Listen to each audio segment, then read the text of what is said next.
All right, so we are at the Montessori Peaks Academy Board of Directors 2020 Strategic Planning Meeting on July 24, 2020 at 4:05 p.m.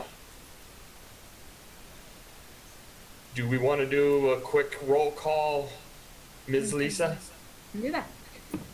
I'll just read off who we have here. We have Brittany Horseman, Brandon Smith, myself, Jack Llewellyn, Robin Morrissey, Christina Grant, Carmen Sinter, and Becky Springstead. Becky here? Did I lose Becky? I'm here. There she is. Sorry. Christina? Yeah, no, she was gone. Sorry. We are missing Beth McDonald at the moment. And we will acknowledge her presence when she comes.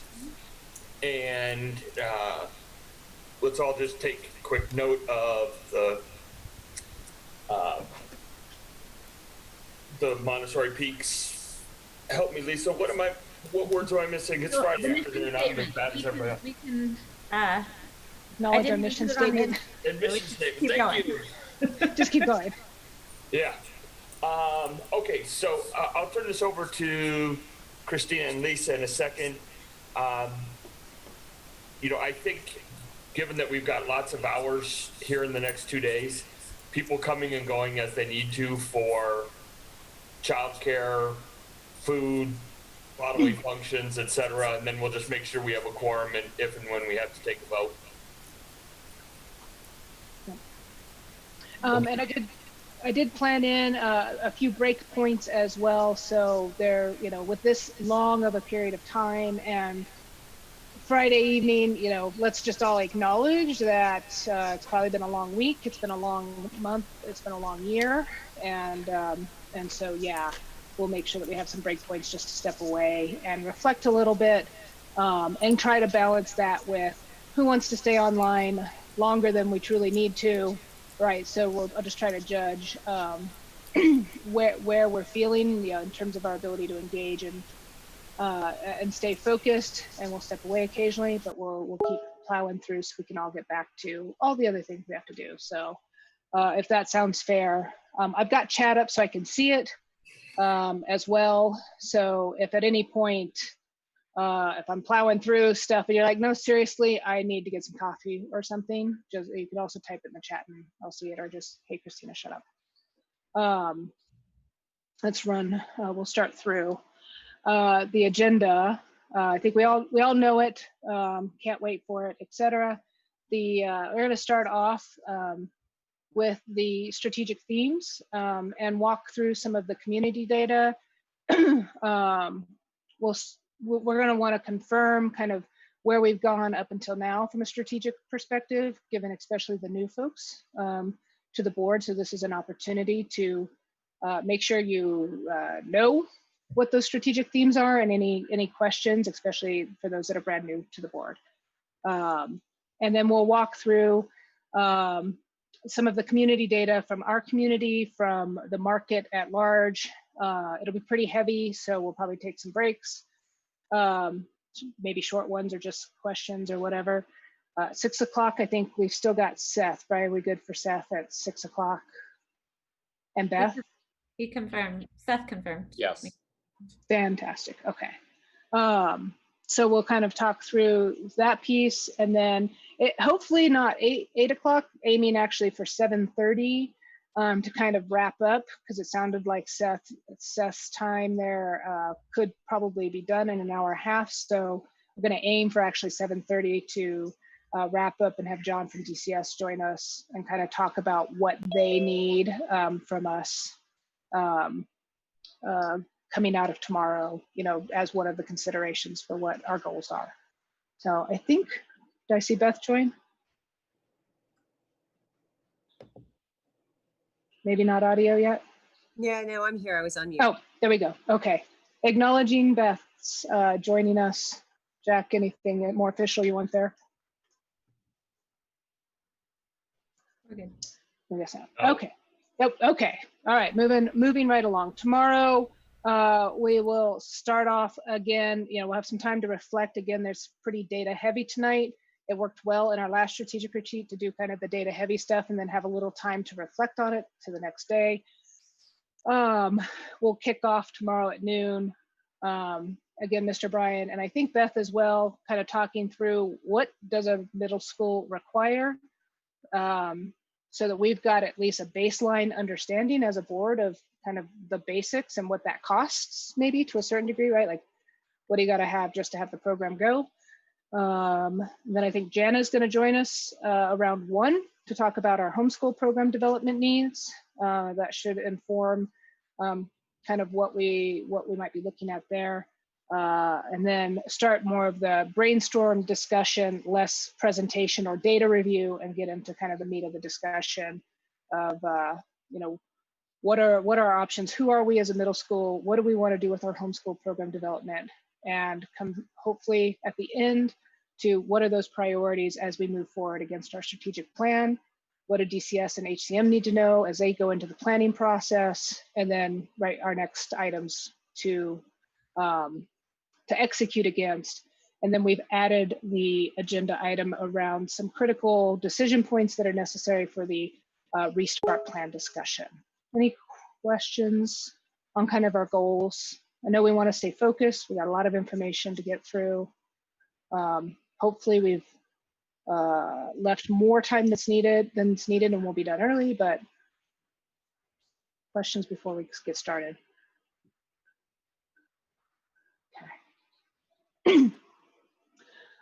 Kicking off, so Lisa and I have been through the data a few times this week, and I think Jack actually had noted, you know, really taking a look at also our 2018 data for those who were not part of that retreat, kind of understanding what informed our original visioning. So where did we start, and then where do we go from here? So in 2018, I think everybody was a part of that, got the little visioning postcard, you know, where if it were 5 years from now, write a postcard from the future. And we did a lot of data analysis on those postcards, as well as some staff data. And some of the themes that came out of those postcards are noted here. And this is what informed our strategic planning when we came together at the end of 2018. So you can note here, it's the same information, simply in 2 views. Right, so 7th and 8th grade, the concept of a middle school was really important to our parent community. And the idea of foreign language, you know, curriculum additions was really important to our parent community. Outdoor education, technology, art, all fairly important as well, right? Not the top, but we kind of grouped the other ones there together. And then some other, you know, pieces there in terms of better teacher pay, community involvement. This all informed a lot of the strategic themes, if you've looked at that recently, about what our parents cared about, right? Outdoor stuff. We do have strategic themes around test scores, and I think we've done some really good work just to stop and say, great job, board, around, right, teacher pay and what that looks like. So a little reflection on, since 2018, we've had some wins between now and then as well. So any questions for just glancing through at a high level what these themes were that informed us a couple years ago?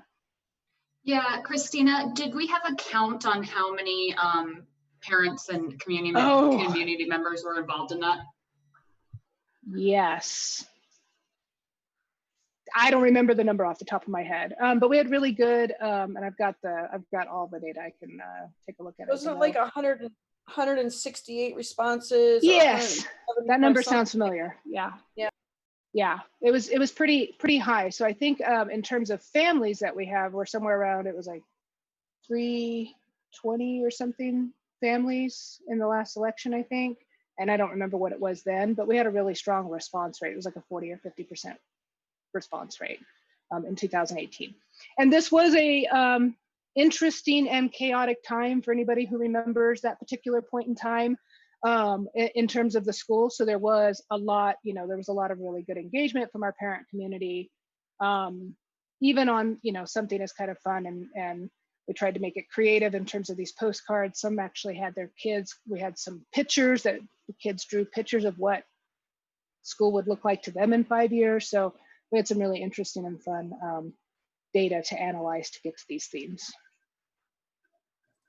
Is it better Yeah. teacher pay teacher education or retention?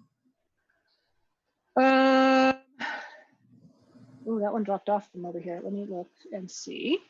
I should have had this open, sorry. 2018, so many datas. Yes, I think so, because it turned into our strategic theme. Going back and finding that data.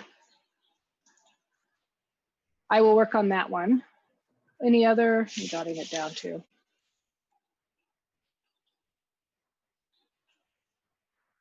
And I'll find the answer on exactly what that one was.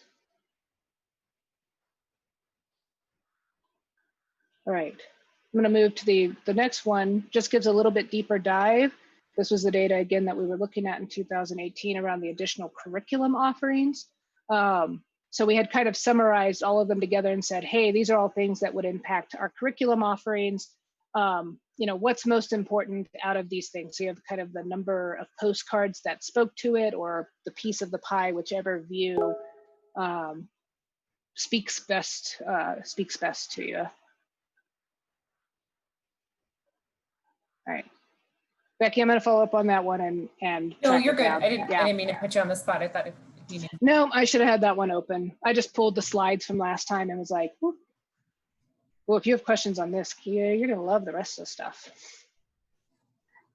Let me move here. Okay. We also did a similar visioning exercise. This was actually an exercise run by that Lisa and I put together and started to facilitate, but actually it was staff led and the leads, I think, was it leads? Right, we had an upper, a lower, and a primary teacher work together, and they actually facilitated the exercise with staff. I'm going to be sending out the PowerPoint so you can, dig into this in more detail. But at the end of the day, right, they looked at, like, down here in the bottom, the dark brown Post-it notes were the foundation or the roots of the tree, and then like the light brown was the trunk, the things that held us together, and then we had like the big leaves and the little leaves here, and the branches. So all of that was organized into a slide where you can actually read. And this is what 2 years ago, and this was, I think, October or so, September, October of 2018. And, we looked at, what was important to the staff at that particular point in time as well. And so this was some staff information that all was brought together for that 2018 retreat. Right, just something to point out, Christina, is the big leaves were like dreams, like ideas. Yes. Things that they would really like to see the school incorporate. And right. I thought, from a board perspective, I found that really helpful and insightful. Right. So we took all of this data plus a lot more. This is especially these two are really just 2 slides out of a lot of slides that we analyzed the data and had different slices and views into them, but these were probably the most important of those. You might see we'll go overboard. And we went through visioning to create a vision statement for what the school is. We've had a mission statement forever, but the school didn't really have a vision statement. So out of that strategic retreat, we created the vision statement and kept the mission statement with no changes, of course. So one thing here is, just one stopping to take a look at it, because this was really important work we did.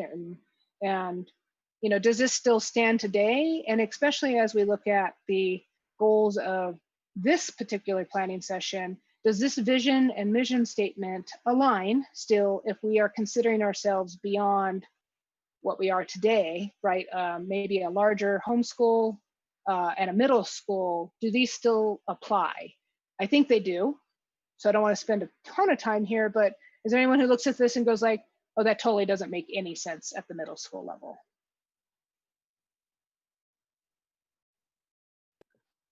All right. I feel this carries into middle school. I don't feel that the middle school has a separate vision. Different vision. I feel like it's an extension of our program. I say, I'm not seeing anybody go like, yeah, that makes no sense. Okay. I don't see at what point this stops being applicable, actually. Right. Well, we crafted it in a way to try and keep it, you know, high enough level that it should apply as we move forward. So it's good to know that it applies as we move forward. Hopefully the same thing in terms of the guiding principles. Now, again, this might be something that folks new to the board haven't necessarily spent a lot of time with or seen or looked. I think that these all continue to apply as we move forward and consider, right, what middle school might look like or homeschool development. If we just take a moment, is there anything here that doesn't seem to apply? I think we tried, right, Lisa, and the folks that were there, like when we wrote these, to keep it applicable, generically speaking, you know, across the board. I think it's just important to note there was a lot of time spent to come up with these, a lot of discussion. It was not, there was a lot of thought that went behind these. Just almost, I think there was throwing of dry erase markers too, but we don't, maybe. I mean, we don't have to relive all of the retreat. Yeah, I think there was time spent even post those 2 Yes. of meetings. Yes. And so just some background. There was a lot of thought that went into these. Right. Like, I don't want to rush folks as you're reading it. I'm not hearing any disagreement right off the bat here.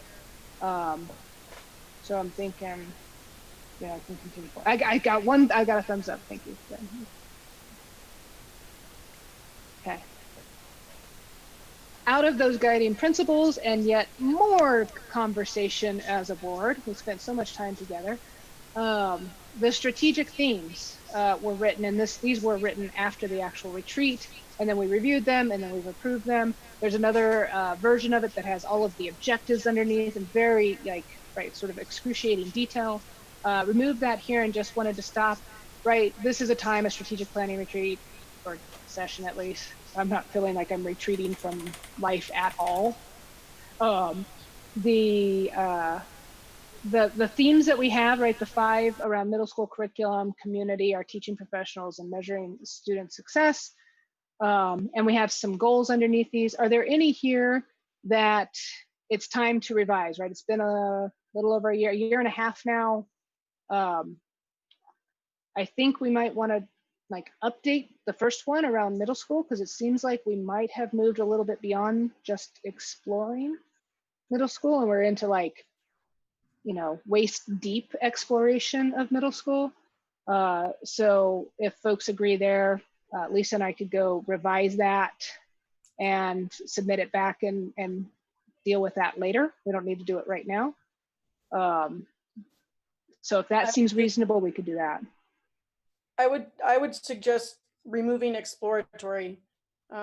We've explored, explored for 2 years, and now we're implementing, or whatever other word you might want to use besides exploring, because that I know our community's been seeing exploring for a while there. Yeah. So we can revise number 1 if you guys are all agreeing there. Is there any others that seem like it would need a revision at this point for whatever reason? We've been spending a lot of time on number 1. Just a point here, at least as we were talking, I forgot the additional curriculum under the second theme. There was several objectives under here that clarified that, but if you remember the pie chart, that was foreign language, sort of the music and art area, the outdoor education pieces, technology. Those were like 4 main areas of additional curriculum that we were going to focus on. So it's not as obvious in just the goal here, because it used to have objectives that made that more clear. I know Mr. Bryan's done a great job taking that outdoor education piece and utilizing what we have and kind of running with it. So I don't know if that deserves any update, because we are expanding our curriculum. Right. Not in all 4, 5, 6, 7, 10 ways the community called for, but definitely in one of the bigger pieces. So maybe. Interesting. Do I hear another? I know we haven't implemented it. I mean, we've in some ways, but I think maybe that still is applicable for another year, because we haven't really fully implemented, which was the goal. So I kind of think maybe that's still okay for another year, but. Okay. I agree. Okay. Yeah, I'm thinking like at the end of the year in the community meeting, when we read out our progress against these themes, that would be a great place to say, hey, this year we implemented this piece of whatever, right? It might fall under theme number 2. Yeah. I would say the develop and retain our teaching professionals, those goals. Yes. They're Mr. all, Brian, we need to talk. they're all really, really important, but I think Brian has made amazing progress on almost on like every goal there. Right. So I don't know if it needs to be a strategic theme, because we're obviously it's still a commitment to continue on year after year, but maybe we need to make room for something else in our themes, because that's Brian's been running that. If it's fair, I think I've been saying for a couple months that I was going to bug Mr. Brian about rewriting this one so we can do that, but there just seems to be like one sort of emergency after another. So as soon as we get through all our emergencies, Mr. Brian, can we rewrite this one? Because we made some things up on your behalf before you knew what you were getting into. So, okay. Maybe when the fire slows down. Right. Yes. Yeah. So next year, no, in a couple weeks, we'll take a look at this. Okay. Seems like the rest of them seem pretty solid. Any other questions here? I know this might be new for some folks. This is a key piece. I was just going to say, since we're going to spend a good majority of tomorrow talking about curriculum, we may want to come back and that goal. Oh, at the end. I like it. Yeah. Where we go with that conversation and what we might be able to put as a goal. Well, and the last cluster of bullets there that define how we measure student success, isn't that kind of covered in the UIP and sort of the work that the SAC's been doing? Right. Maybe we need to rewrite that too.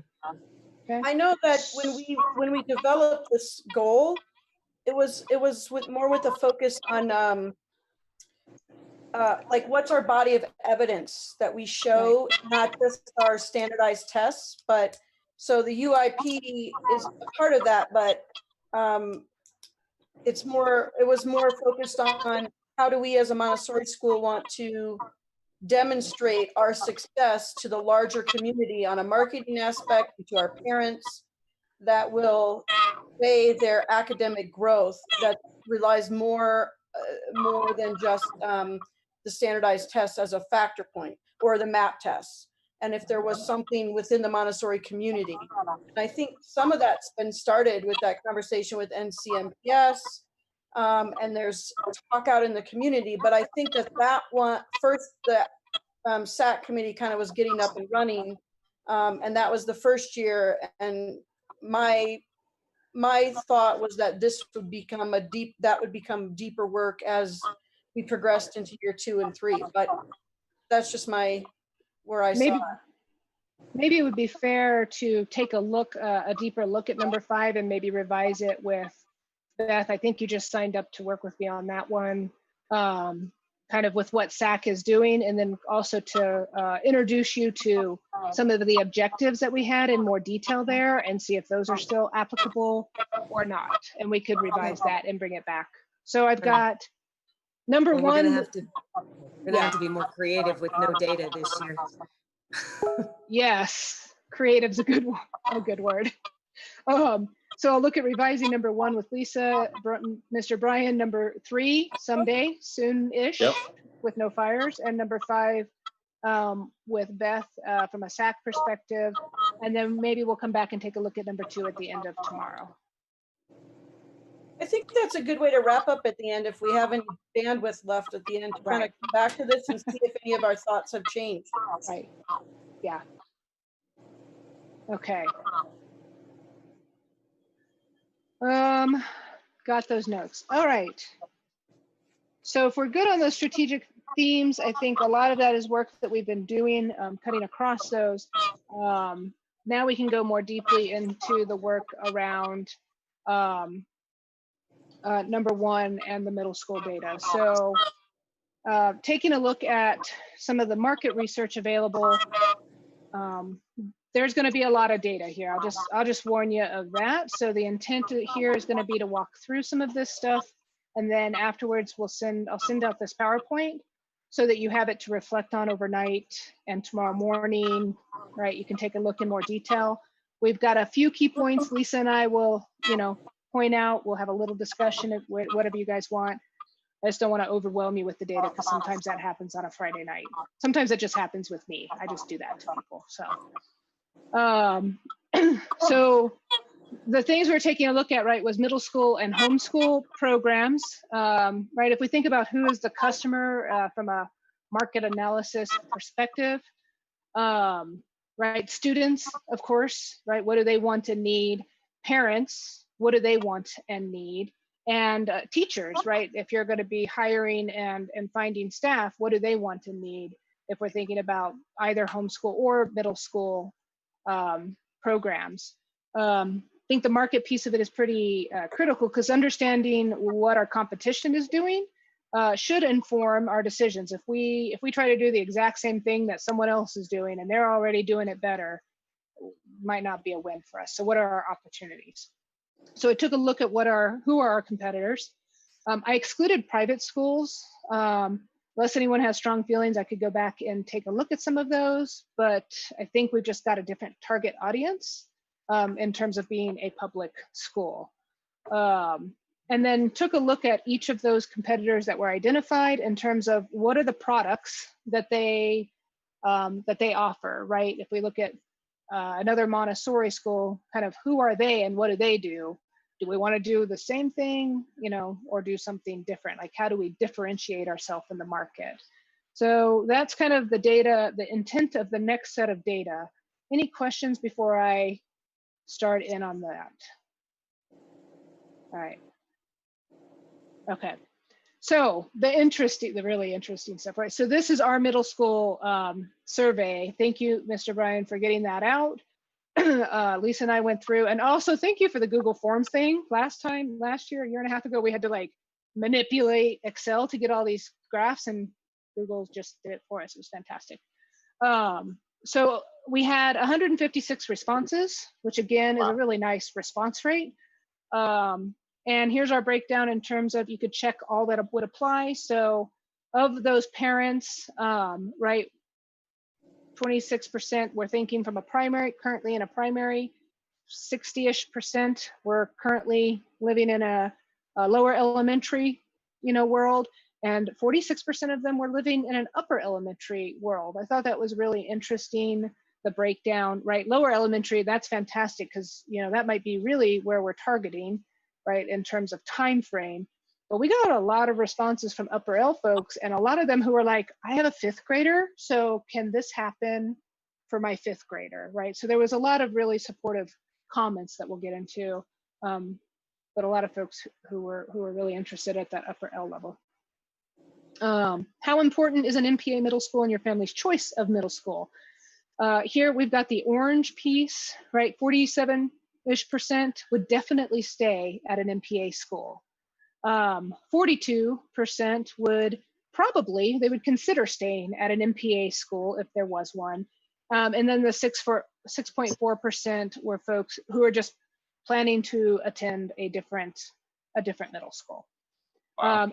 And then, right, a couple of other folks in here who had things to say, but it didn't really impact the percentages or numbers, so I didn't break it out. I thought that was pretty powerful. Like 47 plus 42 would either definitely or probably, or would at least consider it. So this is at least on their radar. Right. It's like 90% of our families would potentially be remaining. The next question was around what factors are most important to the folks that responded. And so we gave them a list that they could check. They were actually able to check any and all that would apply.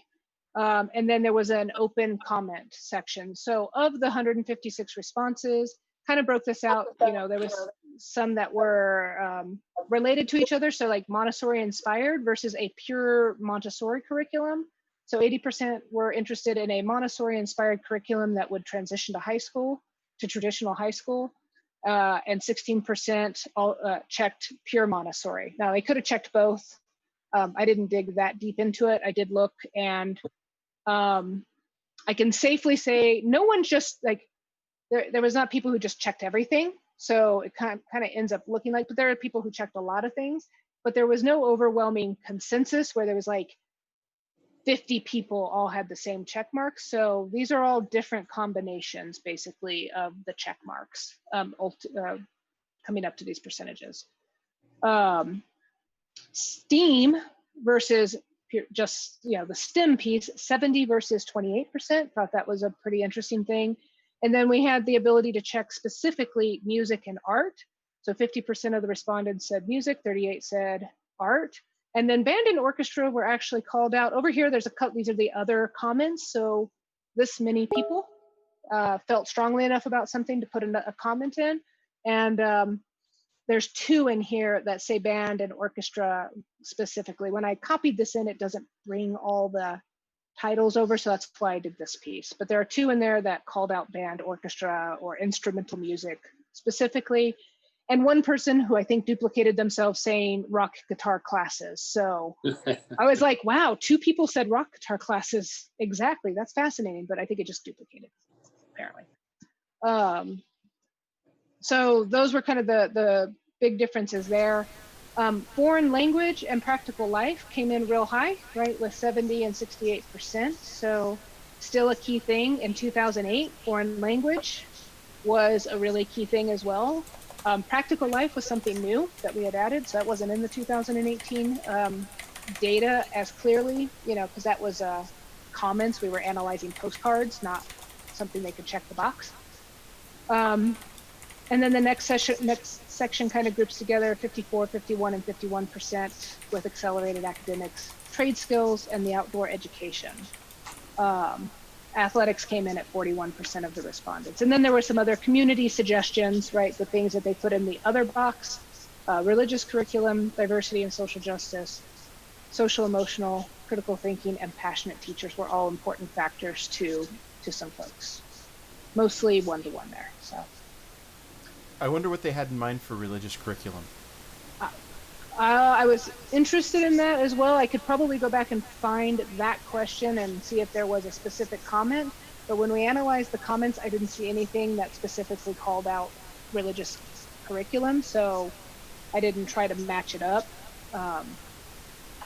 So either it wasn't enough to put in the just comment section, or it wasn't closely enough tied where they referred to it.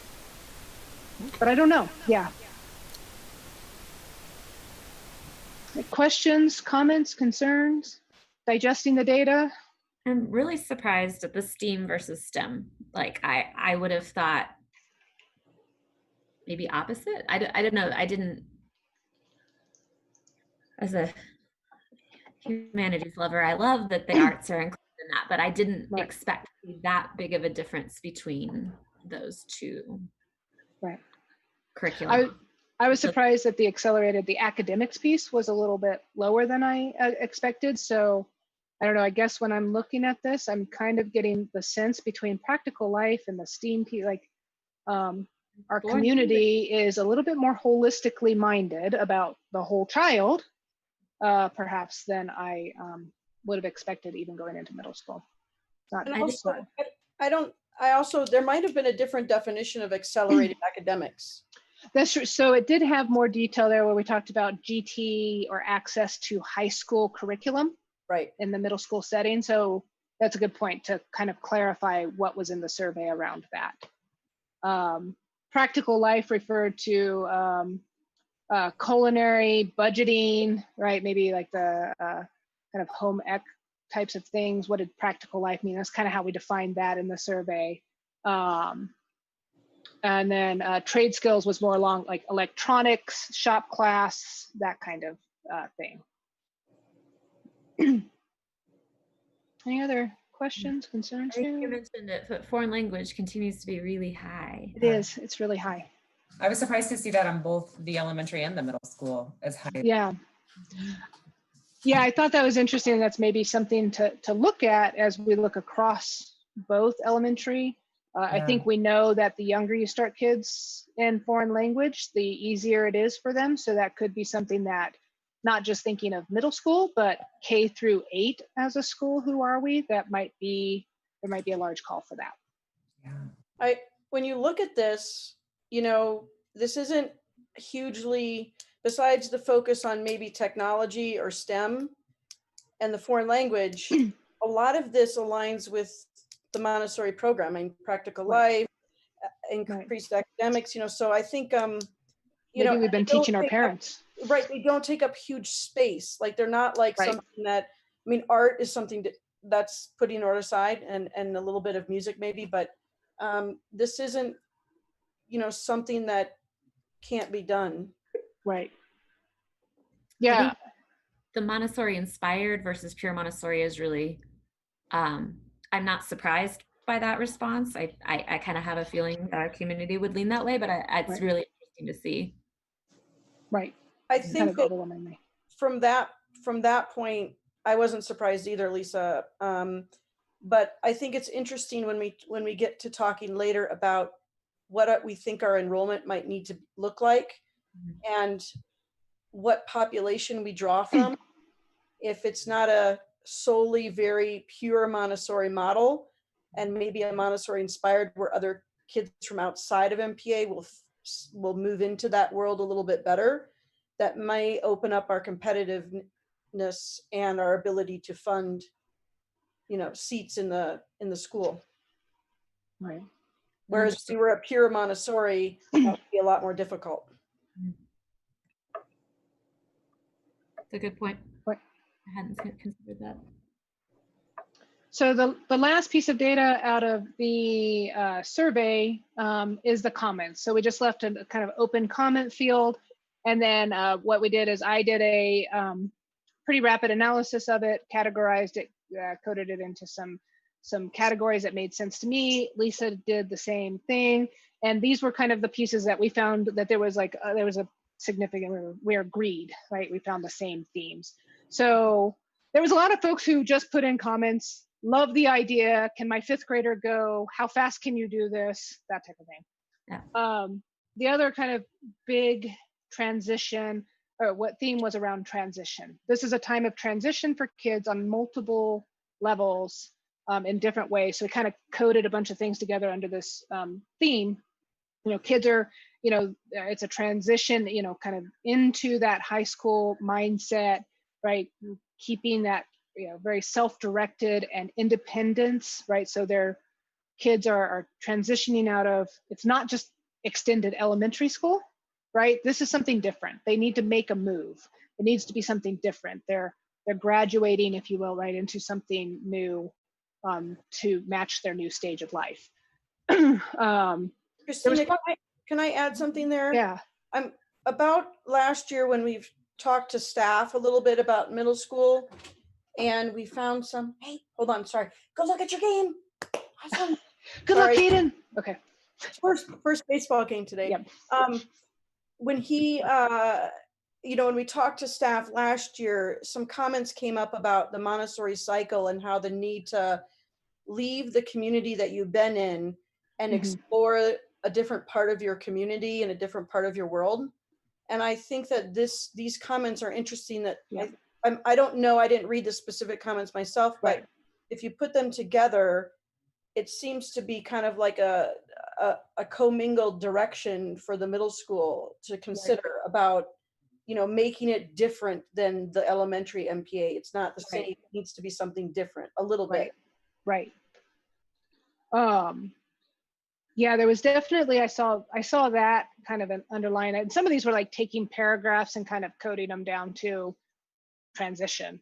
And in some cases it touched on multiple pieces of transition. So I'll send out that data so you guys can see the actual comments yourself, of course. There was also kind of this transition to young adulthood within a Montessori community. A couple of comments, and there was only 48 comments, right? So out of the 156 responses, there was 46 comments.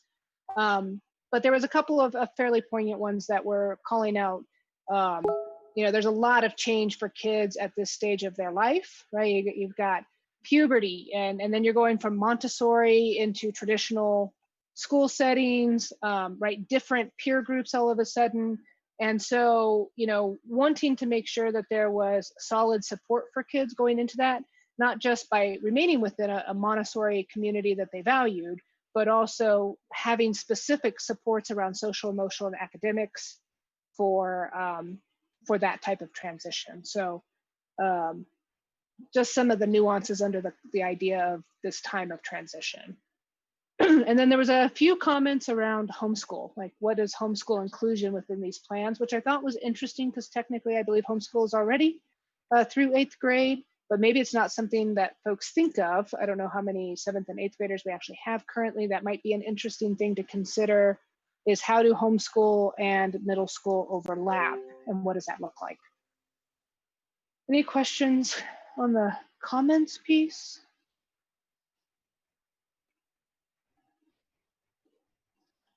All right, now really hold on, right? Went through, and I'll send this out as well. So my thought here is I'm gonna go through a lot of graphs and introduce you to what I've snipped out of the Jeffco Public Schools 2019-20 enrollment projections report. You need to sleep tonight, read it, like bam, you're out, right? So I didn't read all of it, but I went through and I grabbed the pieces that I think are of interest to us.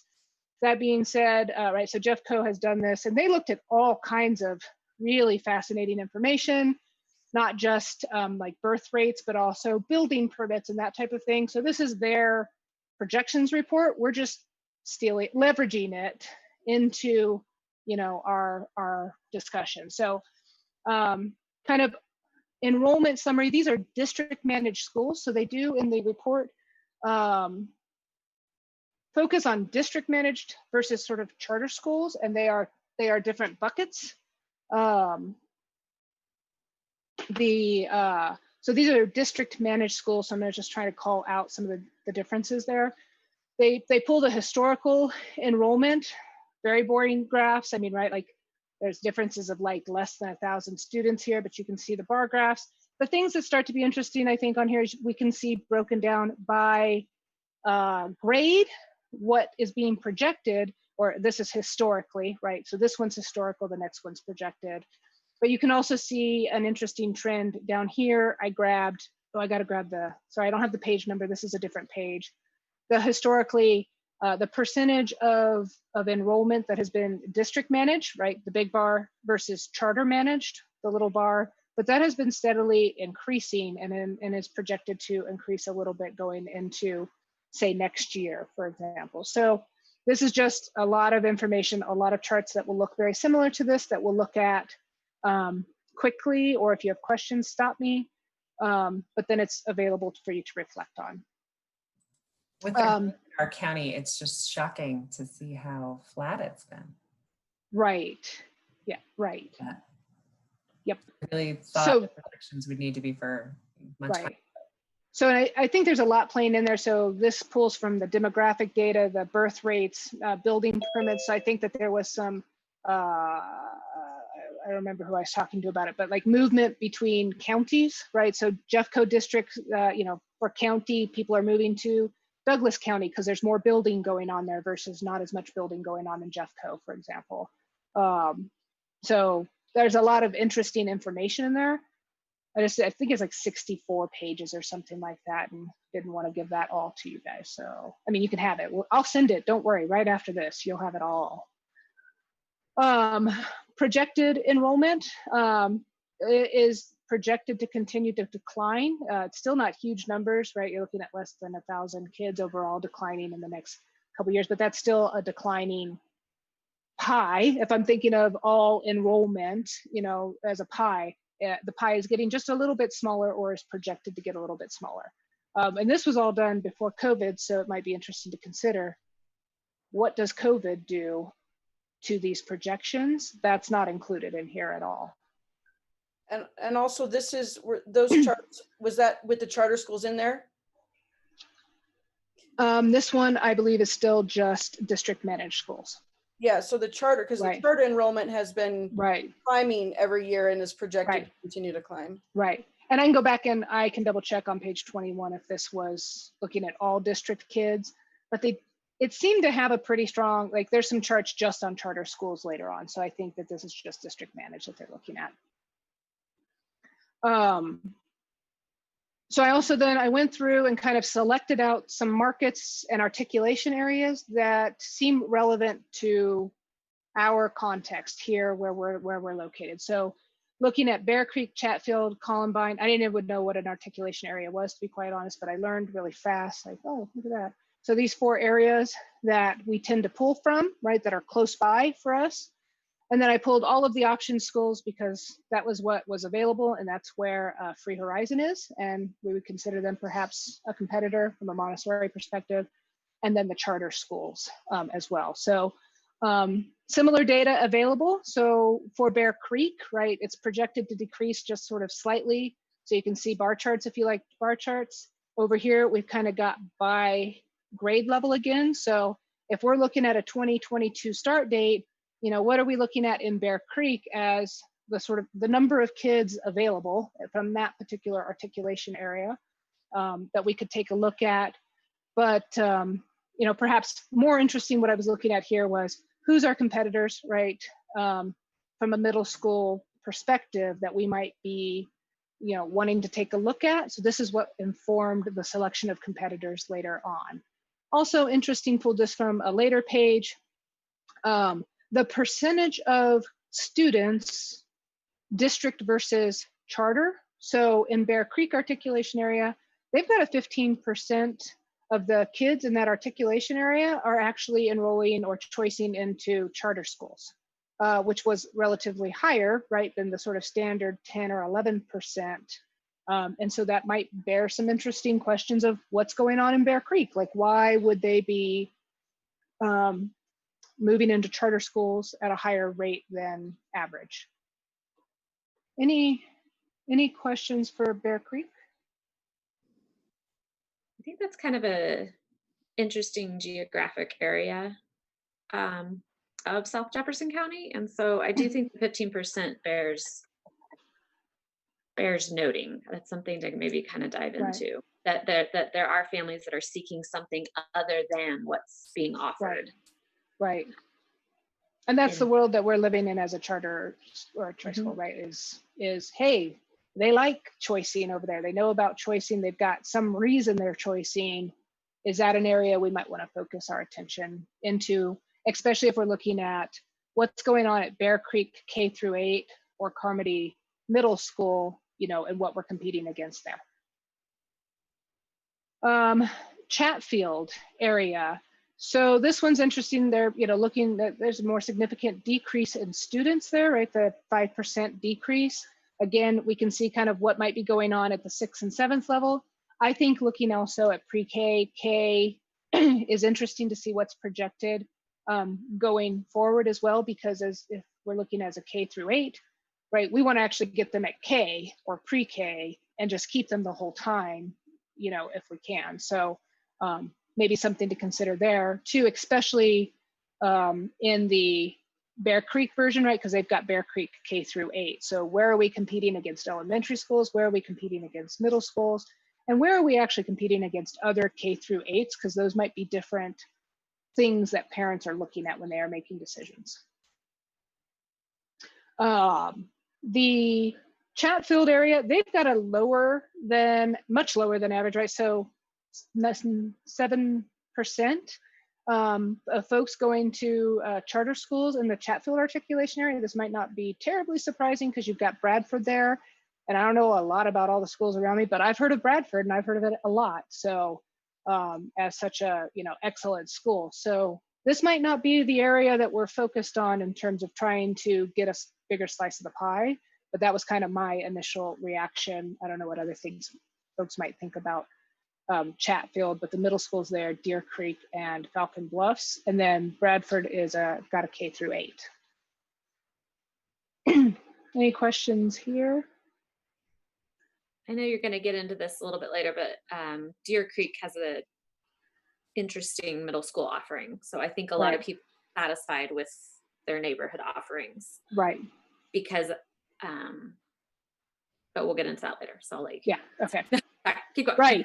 Right. Okay, keeping going. Columbine area, right, they're projected to remain basically the same. Again, we've got the breakdown by grades and the schools here. So here we're looking at Ken Carl Middle School. What was interesting here is there is no charter schools within the articulation boundaries for the comparison. So it didn't exist in the report. I couldn't pull that out.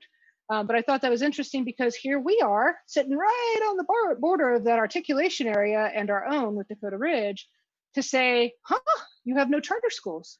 Would you be interested in some other choices? This might be an area that in terms of competitive, markets might be something that we should focus on and look at. And then what does that mean if we're looking at Ken Carl Middle School as one of the competitors in an area that we might want to focus on? So we'll get more into Ken Carl as well. Dakota Ridge, looking at negative 3.7% over the next 5 years. Again, breakdown by grade.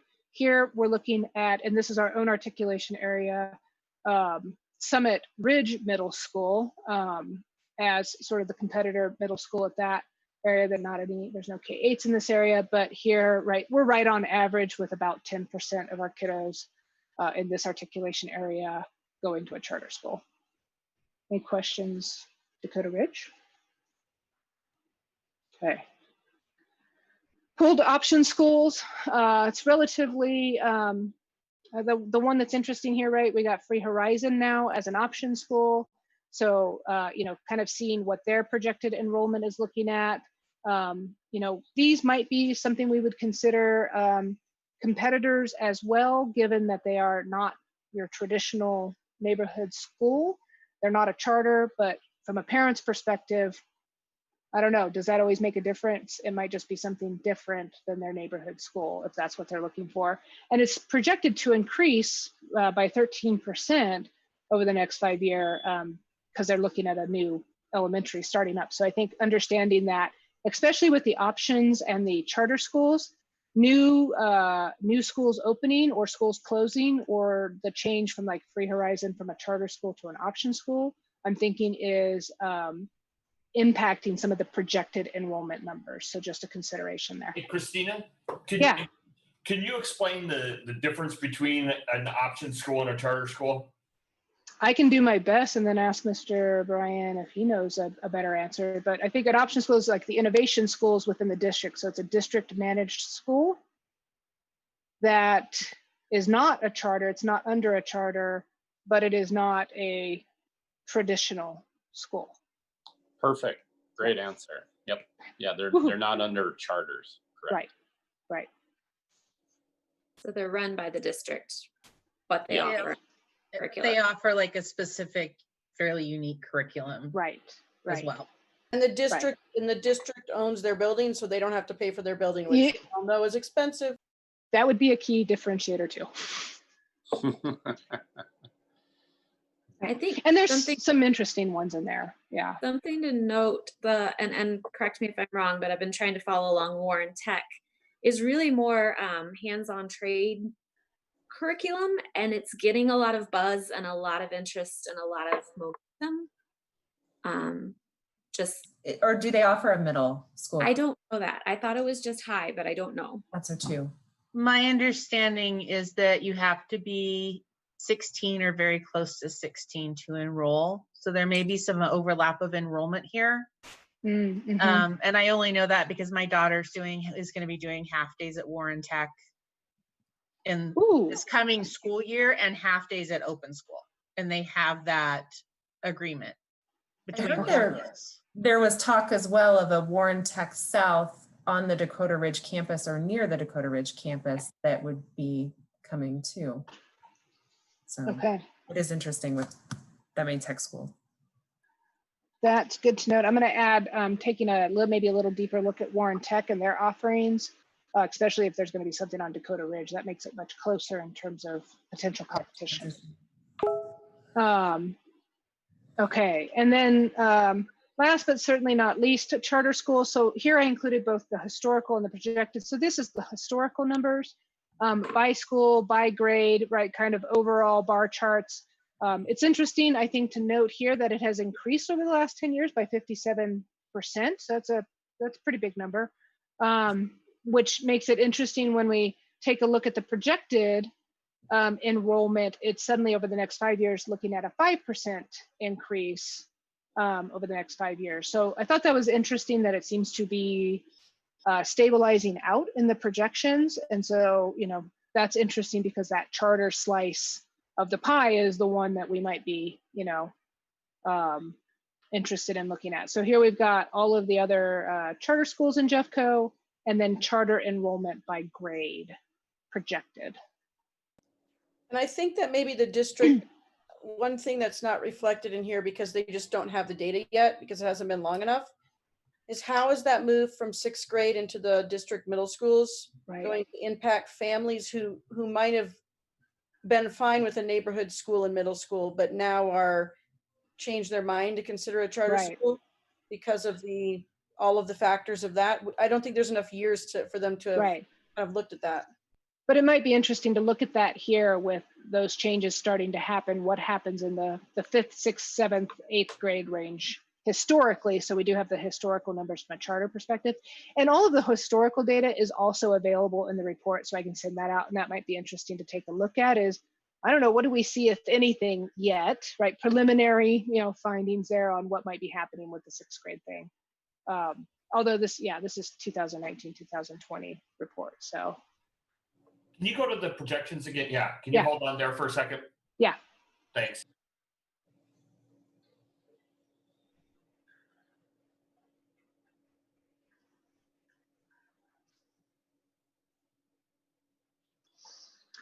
So I think my guess is here on why it's flattening out are a couple things. Free Horizon made the switch over to an option school. So now the enrollment at Free Horizon would be counted under district managed or option schools. It looks like Golden View is also zeroed out. So there's that piece that would be impacting the projections. So unless other charter schools are opening up, which I think right now the district is less friendly or open to opening new charter schools. So that's my best guess at the moment on why these things might be flattening out, is that the district isn't anticipating a whole lot of new schools that would be starting to enroll kids.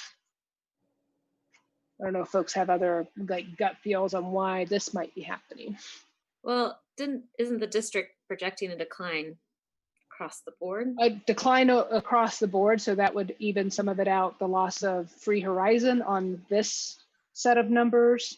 And then, yeah, over on the option school, they were anticipating a 13% increase because of a new school.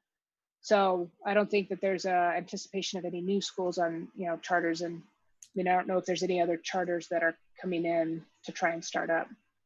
So Christina, if we're, I mean, piggybacking on what Lisa said, my understanding was that the enrollment rate for all of the district is projected to be somewhat flat. Yes. The district schools enrollment is declining and charter school enrollment is going up a little bit. So that you might have the same number of students, they're just switching where they're going. So it's not like overall declining across the board, it's declining on the district schools. Right. And that first chart had the overall summary where you could see kind of by articulation area. So I think based on the birth rates and the, you know, building permits and all of that data, there are some, there's also movement between articulation areas that might be impacting some of the numbers as well. Any other questions? Things you guys are seeing? I mean, it's a lot to digest, you know, in that period of time. So this will get sent out and then you can kind of take a look at them and see if you see anything in this, right? Like this is what Lisa and I have seen just by going through it over the last couple of days. New sets of eyes, if you're taking a look at it, we might glean some other insights into what might be going on in our markets and what's available as we move forward into our competitors. So did a sort of a quick look at what the product offerings are. So if I think of a school as, you know, kind of common or standard product development, you know, what are we selling? Like, what is our product? What differentiates us from other products that are in the market? Why, especially in a world of choice, is a parent going to choose us over another one of these options that are available to them. And so took Montessori schools, went for kind of, local. Local is a very relative term here. Since they're not really all that close, we are in a good spot. We've got, our Montessori bubble, I think, area, but took a look at what those offerings are to help inform our thinking as we look at what middle school might look like for us. I only looked at middle school for the most part, and for Great Work, they're homeschool because they don't have a middle school. Then for district middle schools, took each of those articulation areas of interest and pulled information for each of those. And then after some conversation with Lisa, we're talking about the next nearest sort of charter school. Because if I'm a parent and I really just am interested in something that's not my traditional school, it may not be that I'm like, ooh, Montessori is the thing for me. It's more, I just don't want my traditional school. Addenbrooke has had some really significant growth in their enrollment. And so, while it's not really similar to a Montessori philosophy, right? It's kind of 180, but from a parent's perspective, they're like, classical, sure, Montessori, sure, I just want something different. Maybe it's not the educational philosophy that's driving their decision. And it should be noted that they're building. Mm-hmm. They're building like we are. And I would just point out that Great Works, even though it doesn't currently have a middle school, that's their plan to increase the levels. So eventually, in a couple of years, if they grow the way they need to, that middle school will be there. Part of their plan. Yep.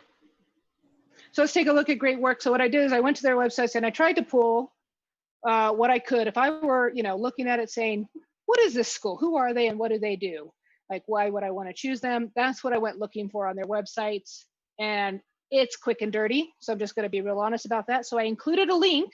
So if you're like, I really want to know more about that school, clicky on the linky. And tomorrow morning, feel free to peruse our competition and add to the analysis. That would be fantastic.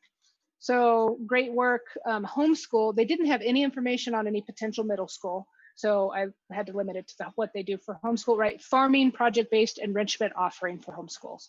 That was kind of their thing, right? Their jive, if you will, their dance. Free Horizon. I also noted the location, right? So how far or close are we really talking about here? So Great Work is in Lakewood. Free Horizon, Golden. They had a lot more information in here. I was like, ooh, how do I summarize that quickly for you guys? And there might be folks on the line who can summarize Free Horizon better than I can. Anyone? No? All right. It stood out to me as they're talking about risk-taking in a safe environment. So this seemed very much focused on sort of the Montessori, the plane of development, and what adolescent kiddos are doing when I pulled this out of the Free Horizon page. So anyone more would put any more around that's familiar with it? I know some folks have looked at it. I know. There's something to note at Free Horizon, which I still find very interesting, and maybe this was somebody, Miss Erin, maybe might be able to answer. They made the change to their upper L to just be 4th and 5th, and their middle school be 6, 7, 8. And I didn't know if that change came because they became a choice school and the district said this is what we're doing, or was there some sort of Montessori philosophy behind that decision? I just found that kind of an interesting take on. And I don't know the answer, but my limited understanding of it is that it had to do with space and demographics and that kind of thing. That there was a bunch of stuff, probably some district influence, but a lot just around what their enrollment looked like. Okay. Yeah. Just as we're considering at 7, 8, is there a Montessori, reasoning right behind it? Because that'll probably be one of our conversations as we look forward is, what is 6th grade for us? Is it upper L? Is it middle school? What does that look like? Okay. Compass, of course, right? Golden Ridge, 2 campuses. I think we're fairly familiar with it, right? They've got a farm school program at the middle school level, right? Blending the farm, community, and kitchen pieces to work together for that farm school program. Anything we would add here as far as compass? Maybe noting here, right, they are pre-K through 12, which I think in some cases is a area, that's an interesting point for parents, I think, when they're choosing. Are they choosing, right, K through 6, K through 12, a K through 8, or a K through 12? There might be different reasons folks choose to stay, so that they stay in the same place. Like, as a parent, do I want to make this decision 3 times? Not really. Like, give me that K through 12. So there might be some things there that would inform when we're thinking about what do parents think when they're choosing a school. And are we trying to just get kids who are going to middle school? Is it just middle school competitors? Or are we really looking at K through 8 as competition because we want to get them at kindergarten and keep them the whole time?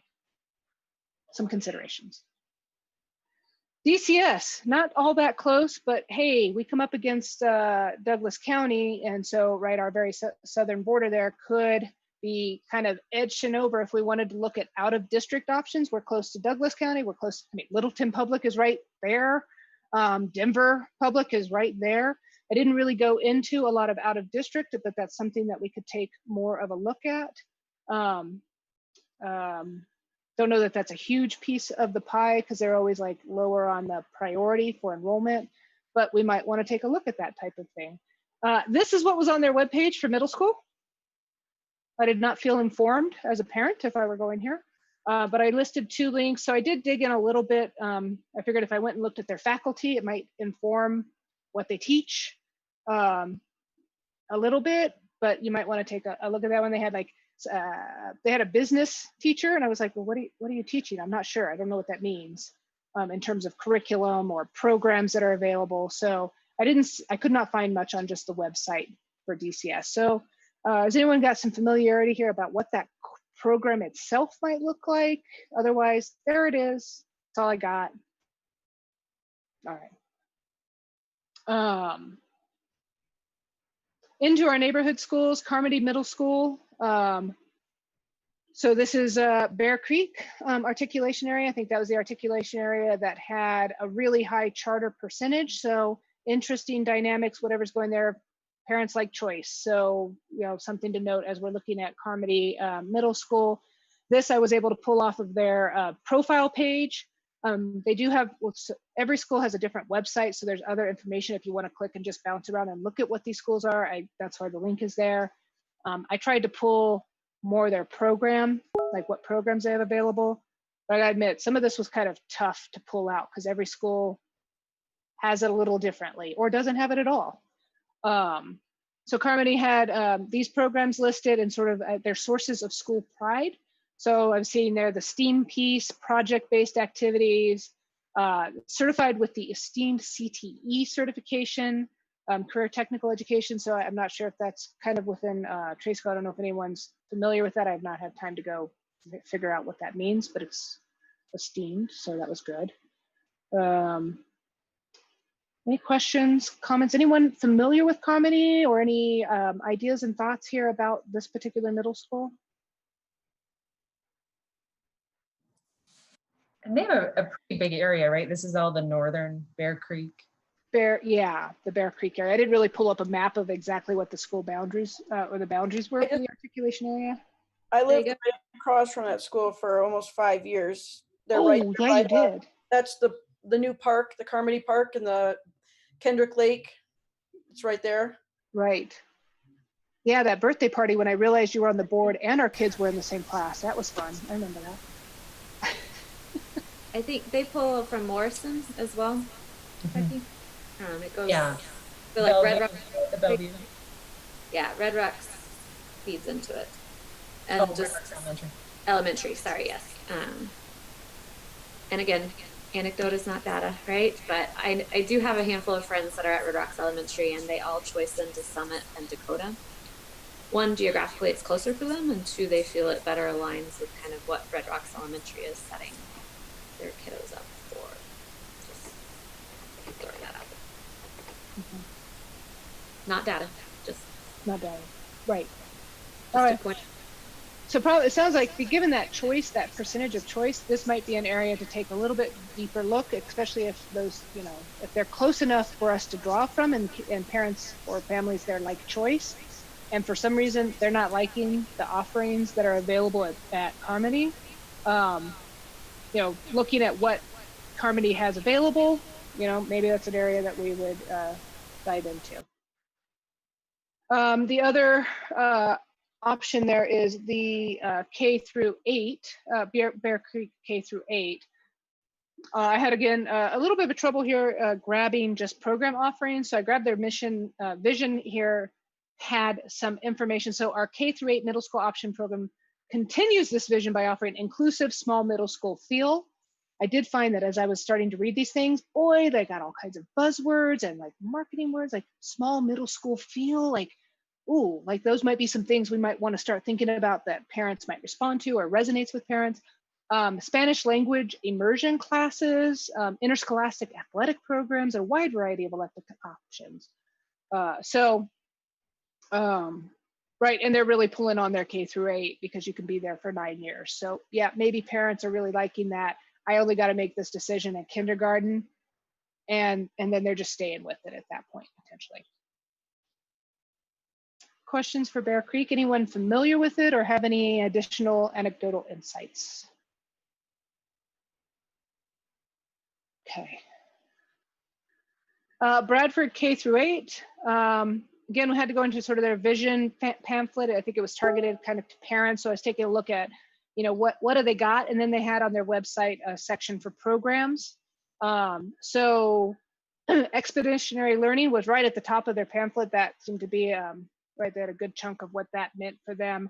What they called CREW, which looked like, right, community building, you know, making friends, right, anti-bullying, social emotional stuff that was built in for that piece. Blended personalized learning and technology. They also kind of called out their environment, right? There's only 60 to 90 students. It's got this small school feel, right? I think, again, speaking to parents who are not keen on going from that elementary to that big, you're a number middle school feel.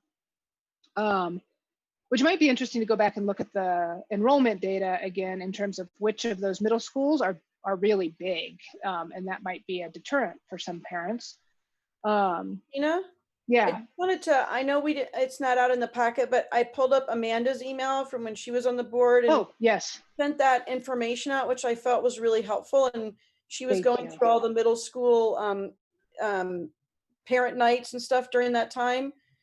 She said Summit Ridge is an IB candidacy school. And wait, I haven't gotten there. Yes. Wait, I'm going to get there. Hold on. Oh, you are? Oh, yeah. I see. I'm a Bradford. I see Deer Creek in there. Right. She mentioned Deer Creek. She mentioned Kin Carroll. So she has some information in here. So when it comes to that, I just would throw that out. Okay.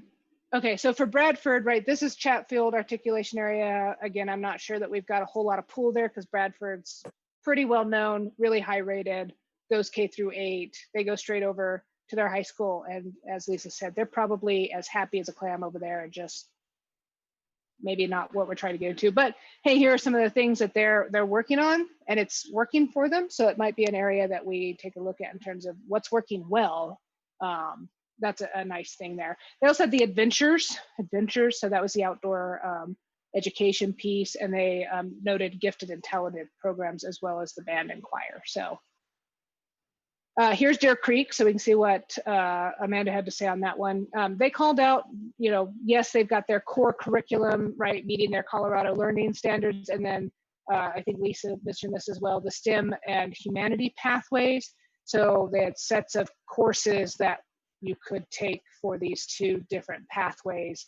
And I don't know what Amanda might have had to say on that one. Amanda said that a lot of that they do get a lot of MPA kids at Deer Creek. Mm-hmm. That their principal had commented how well the MPA students do there. They're pretty seamless transition, and that the students. Let's see, and then it said something about being drawn there for their STEM program. That a lot of MPA parents had commented that they were drawn there because Deer Creek has a good STEM program. Well, it was nice was of them to tell us what we can do to keep our kiddos. That was handy. Awesome. Okay, anyone else familiar at Deer Creek? Any other additions we would take a look at? STEM. Got it. Click back over here. I think the Pathways offering at Deer Creek is unique and does draw, when you kind of look at the South Jefferson County middle schools, that sets it apart. Just Yeah. Falcon Bluffs, again, interesting website, had a little difficulty, so was able to grab just sort of this paragraph off of there. What I got out of here was the unique to Falcon Bluffs, right? Staff are trained in pre-advanced placement strategies. So, right, speaking to maybe that accelerated academics piece for language arts, math, science, and social studies. Implementing pre-AP. I don't know what Springboard curriculum is. I think I've heard of it, but I don't know exactly what that is. And college preparatory mathematics. So again, it seems like a sort of college prep feel to the middle school, partnering with Chatfield Senior High, you know, to easily enroll their kiddos straight into AP, even concurrent enrollment options. So, right, seems like college prep approach, like that's their dance right there.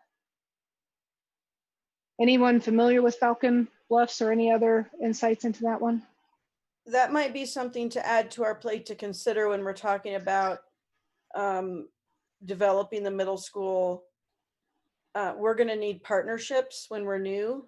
And if some of these schools are already partnering with high schools and those sorts of things, you know, not everything's going to be up fully the first year. You know, we're going to have to grow slowly. And so maybe we can leverage some partnerships that would help us get through those years that would still make it attractive. That makes sense. Okay, I'll note that for tomorrow to talk through as well.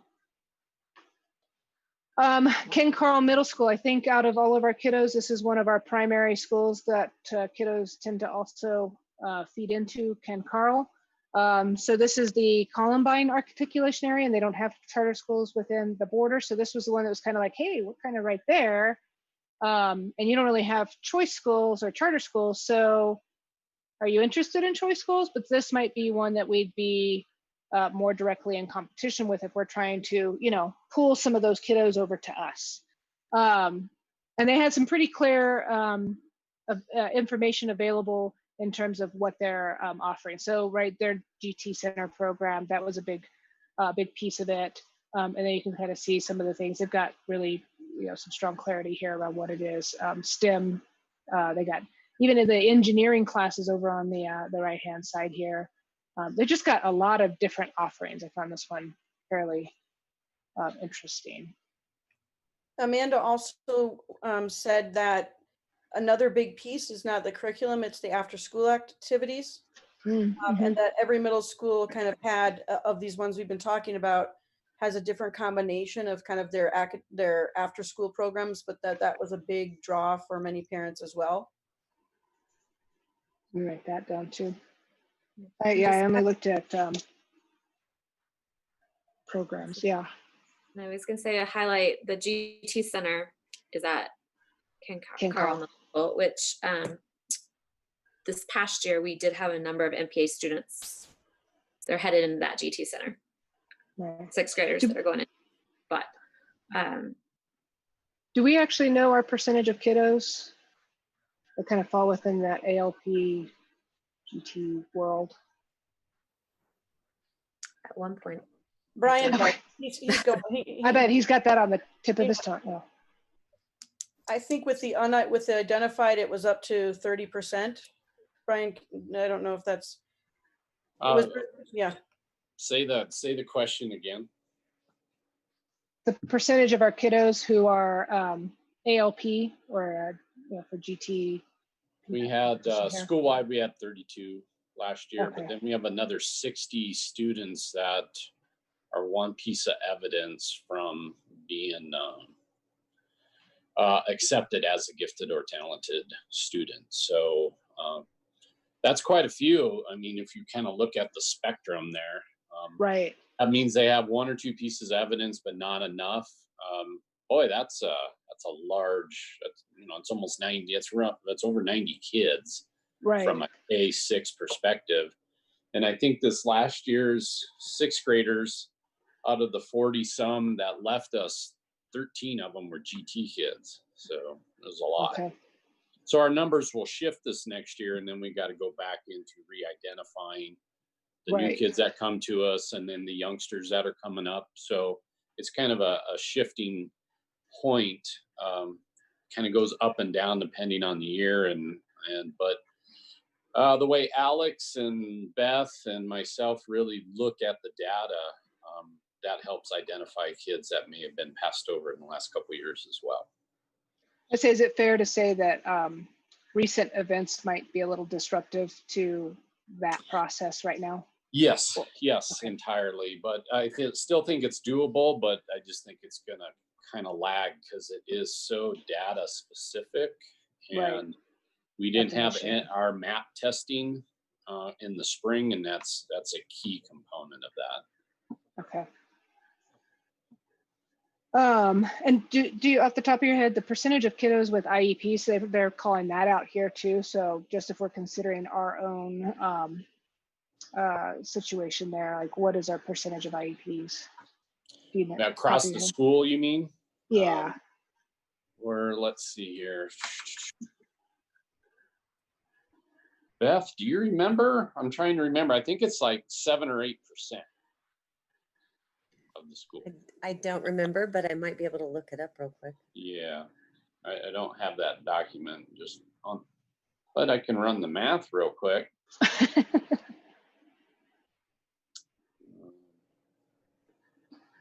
So I'm just thinking if this is kind of a key competitor and they're calling out some specifics in these areas, that might be an interesting thing as we go into tomorrow to consider as well. Right. It's no more than 8%. That even might be a tad high. It might be more like 5 or 6%. But if Beth can find it, great. If not, I'll go digging for it.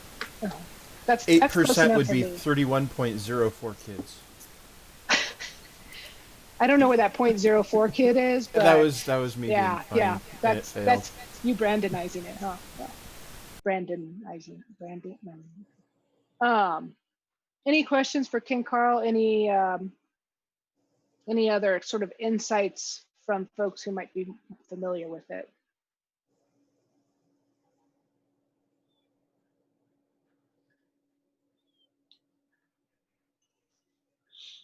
Okay.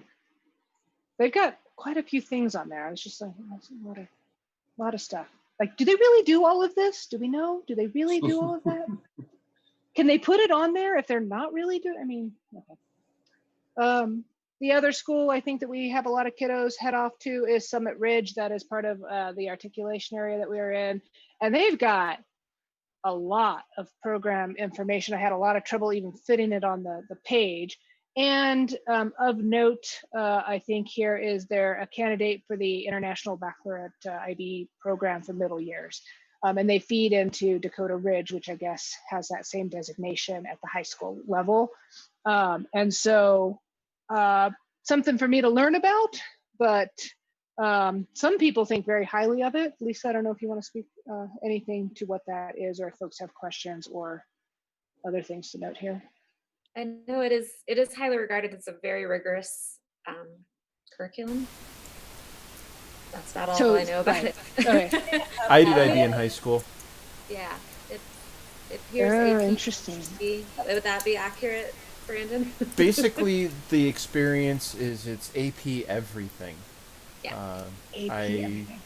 I graduated college at the ripe old age of 20 because I had so many transfer credits from high school. Mm-hmm. And Amanda's comment was, the Montessori way of teaching flows very nicely into this approach to teaching. And so that is also an attractive option from MPA. Right. So if they're flowing into Dakota Ridge, that might be one of those partnership conversations as well. Yeah. One of the things that I found really interesting in kind of looking at their website, they have an outreach of some kind that they're doing with the elementaries in that accumulator. So they're teacher is going to all of the elementary schools and providing a music program. And so if you were someone that was invested in music, you've already met your middle school teacher, you have this band following, and you're kind of going together. Right. And I wonder where there might be an opportunity for us within middle school to seek out elementary schools. And I don't know where, you know, if we'd have to stick with charter schools or what we could do, but if there is that opportunity to kind of funnel, you know, because they're outreaching from their middle school and then bringing in their kids. So they're, you know, even on their website, it has all their elementary schools represented as kind of part of their community. I don't know. It gets but a I little, just thought that was interesting. oops, it gets a little, I think it was, I don't know who was sharing their experience with me about this, but from an admin perspective, there was some, you know, it's hard because we're also an elementary school. We're not just a middle school. And so when we go to elementary schools, we're actually their competitor at the same time. And so a unique question, I piggyback on what Becky was saying, is that we'll have to find a different way to market than some of those partnerships. Traditional type partnerships won't exist always for us because we're asking our competitors to give their kids to us in some sense. Right. We might be able to look though at, there are quite a few Montessori toddler primary programs still around us, funneling into, like, we are still a competitor with them because they have primary and we have primary, but maybe there's some opportunities there where we could bring in, I mean, I know my son had an easier transition, I think, than other kids into even his 3-year-old year because he had been doing Montessori since he was 18 months. So that was, like, I assume that might make the lives of our primary teachers a little easier too, but you know, get kiddos in there, and then maybe after school or extracurricular opportunities that could still just be available in the community. We're not trying to go to elementary schools to compete with them. We're just providing a community offering or something that happens to be available to anybody. I think, Becky, I live in this articulation area. I think the band and orchestra offering is after school too, so that's something to consider too. As MPA partners with Westridge, which is in this articulation area, for scouts, for instance. Right. Could it be something along those lines? And then it makes that transition easier. A little easier, yeah. Take it up a notch because we want to keep our middle school kids here, so maybe middle school to high school, something like that. Yeah. The other thing I saw that they do is trimesters, so you can get in for electives, which I thought was nice because, you know, if you're doing just 2 semesters, it's hard to get that many of the elective programs. And since they are so many, I thought that was a good thing. That's a good point because they've got so many things on there. So yeah, like martial arts. Wow. Okay. Teaching middle schoolers who are at the height of all kinds of emotions, the discipline necessary to not hit each other, I think is really important. The last one was other schools. So just another, you know, if I'm a parent and I don't want to go to a traditional school, what options are available to me? This is another close by one. We had noted in the enrollment numbers that, I mean, they opened not all that long ago. Like first year was like 100 and some odd kids, and then they doubled again, like rapidly growing. They're K through 12. And I brought this to the forefront because classical and Montessori are pretty much on opposite ends of the spectrums. Let's be honest. But if you look geographically, I think this is probably the closest charter to us geographically in South Jefferson County. And again, it comes back to that parent perspective of, man, I really don't want to send my kid to this neighborhood school. I want something different. They're not necessarily seeking out classical or Montessori. They're seeking out an alternative. So I do consider it a competitor, although it's a completely different curriculum from what we offer. That's just my sense on Addenbrook. And they're K through 12. And I have a friend, I loved Montessori Peaks, but ultimately chose Addenbrook because she was like, oh, they're K through 12. Like, oh, my kids will just go there. Yeah. And that was the deciding factor, not curriculum, not anything other than she had to make the choice one time. Right. So sorry.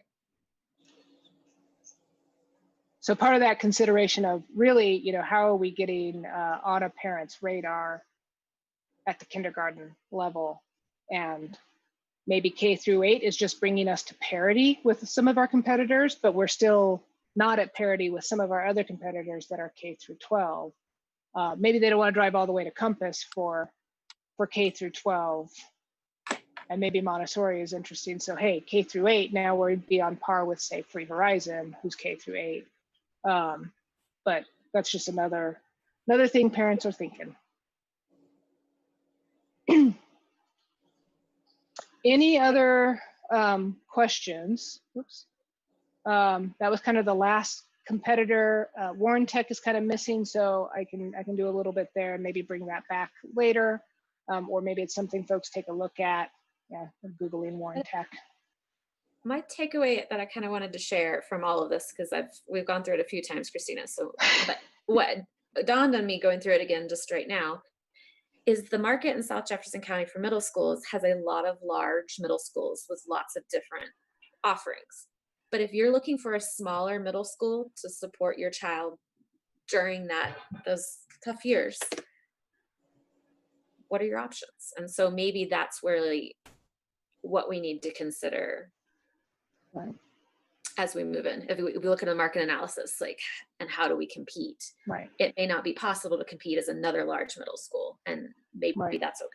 Would be my And that's why we're kind of wondering about the class sizes, because I think, that's another factor of what you're saying, Lisa, about maintaining that smaller, more close community feel when we have a better teacher to student ratio than middle schools are having.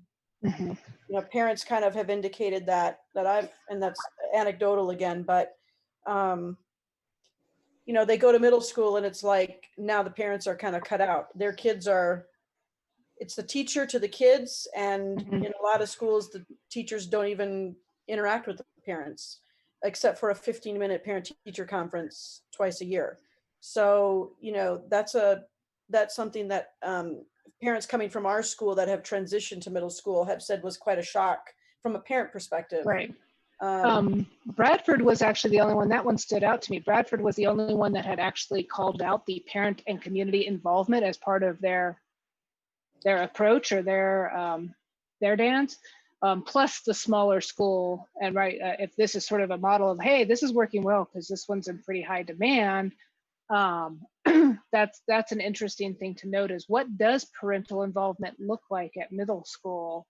And how do you balance that with, it needs to be different than elementary school and that plane of development? I think, I haven't gotten there yet, but I vaguely remember my own middle school is that's the time when they're really becoming independent, perhaps from parents. So what's that balance look like maybe for us between appealing to parents and appealing to students who might have two very different opinions on what's important there?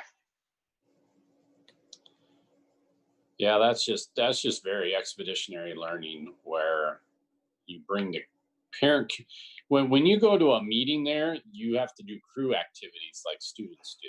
So the parents go through different activities, and you build this parent component into every meeting. So it's pretty cool. My question for them is, expeditionary learning picked up their own curriculum about 3 years ago, and it comes out of this project called Engage New York.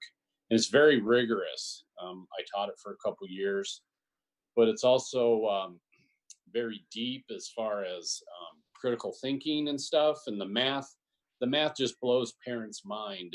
It's a complete reversal of how to get an answer than almost every parent was ever taught to do. So even as a teacher, I just struggled to readjust my thinking in order to teach even fourth grade math. But the kids pick it up. If you've heard like Singapore math, things like that, it's a lot like that. So I'm surprised they're not touting a little bit more. I was even on their website of what their curriculum is, but obviously it's got a heavy outdoor overlay, and maybe that's why parents are there versus the rigorous curriculum. Anytime you say IB, all the people who want their kids to go to college, that's a big deal. Springboard, on the other hand, is kind of new to the game. but it starts at 6th grade, goes 12th. And it's really a curriculum that teachers go through the training, but they package all the reading, writing, and math. So it's kind of this integrated on the computer, off the computer, but their central theme through all their curriculums are like kind of an exploratory of why. So versus IB's about tons of work, right? And really pushing the remote learning, a lot of homework, things like that. Springboard's the other direction of going deep, and you may stick on one central topic for a long time. So it's something to look at. It's all prepackaged, just like IB, it's all prepackaged. So Springboard was this one with Falcon Bluffs? Right. Which is interesting. Those are the same articulation area. Right. With the expeditionary learning, and then the STEM and humanity pathways and the Falcon Bluffs are all those Chatfield. are all strong curriculum schools right there. If they're buying pre-AP, Springboard, IB, there's a lot of money being thrown at trainings and then having pretty rigorous standards. IB was in the Dakota Ridge articulation area, and these were Chatfield. So that would mean, I guess, that we've got some really strong competitors in our articulation areas. Right. Thank you. That helps to understand the differences, at least for me. I'd like to speak a little bit to that too, you guys. So that's the third plane of development for Montessori. And a lot of what the focus is the social connections and building social connections, making those interactions with people. Like Brian said too, it's a lot of outdoor environment. The focus is also a lot on decision-making skills and finding their moral compass. So that's really the main guiding factors in that third plane of development, which is 12 to 18. So just wanted to share that with you guys. Which might align back with some of the things we heard from our own parents as well, since the social emotional, the critical thinking piece was strong enough on someone's mind that when they were filling out the survey, they didn't just check the boxes. They also went, you know what else is really important is this piece. And it was also embedded in the comments quite a bit, I think, was that social emotional piece. Yeah. I think that'll probably be a good transition as well, going into hopefully our next section with Seth and Beth and Mr. Brian, and talking about, I want like planes of development. What is it that kids need at that level based on our Montessori, philosophy and what's important there? Because if we're looking from our parents, right, Montessori inspired, right, we still want to hold on to that educational, right, informing what we do by that educational philosophy. What does that mean for us? So I'm thinking that is there anything else on the data, or we can take a break, step away from the computer, and come back in about 15 minutes to rejoin. Does that sound fair? You guys are troopers for making it through all of that. I did not expect it to go that well. I'm just like, oh God, that's going to be so much. So thank you. We'll come back in about 15 minutes, and hopefully Seth will have joined us and Beth will have joined us, and we'll be ready to roll in our next chunk of work. Christina, nice job. That was a lot. Yes, thank you. You and Lisa. You and Lisa. I would say there was a lot of Lisa in there holding me, if not just accountable for doing it, right, walking through it with me over and over and over again this last week. And thank you, Mr. Brian, for getting that survey out and back so that we could get what our parents want. I wish we had a little bit more input from sort of our broader teacher base, but hopefully we've got good teacher representation. So really interested, Miss Arid, as we go into the next pieces, that perspective, I think helps, because that's the third, if I'm thinking back to the overall market analysis, right? Teachers, I mean, how are we hiring good teachers? I know that whole middle school unicorn thing is there. So, if it's a Montessori inspired, maybe that takes away some of the requirements for pure Montessori certified teachers, but still, what do teachers who are going to fit with this want? And that's something we just don't have from our broader teacher community right now. All right, see you guys in 15 minutes. And yeah, thank you. Thanks. Let me stop that share for 15 minutes. Oh, you have to leave the live stream going. All right. We should have had like a little video. Good job. No. No. I'll turn that off. Thank you. Good point. I'm going to step away. Thank you.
Hey, Brandon, on the live stream, I'm gonna just share my screen to get us started in the next section because I've got a slide for it. So folks will know where we're going next, if that works. I say, no cool music to go with it, but is it sharing correctly? Did I share the right screen? Nope. Oh, I love it. Okay. Why did it not share correctly? What did I do there? Oh, I gotta hit the actual like share button. Yeah. Okay. So I have a brief kickoff piece.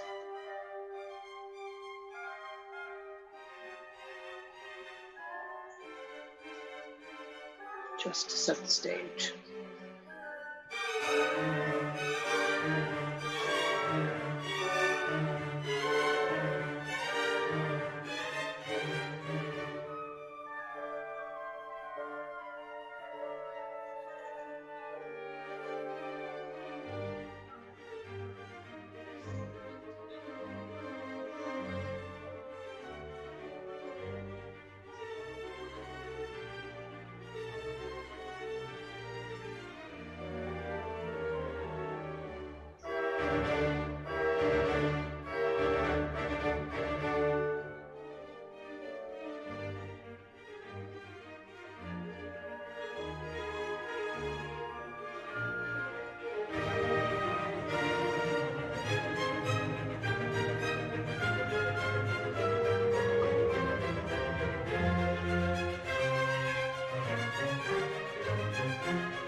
Welcome to Seth and Beth. We're just taking a break to start back up at 6 o'clock. So it's good to see you guys. Sounds great. Great to be here. Can you change the settings so that I can, it looks like I can share my screen now. Cool. Thank you. You should be set up to share. Yeah. Oh, thank you. I'm going to plan to just do a brief kick it off just to kind of remind folks what the next section is. Okay. And then I will plan on stop sharing and then just hand it over to you guys. Okay, that sounds great.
Hi, Beth.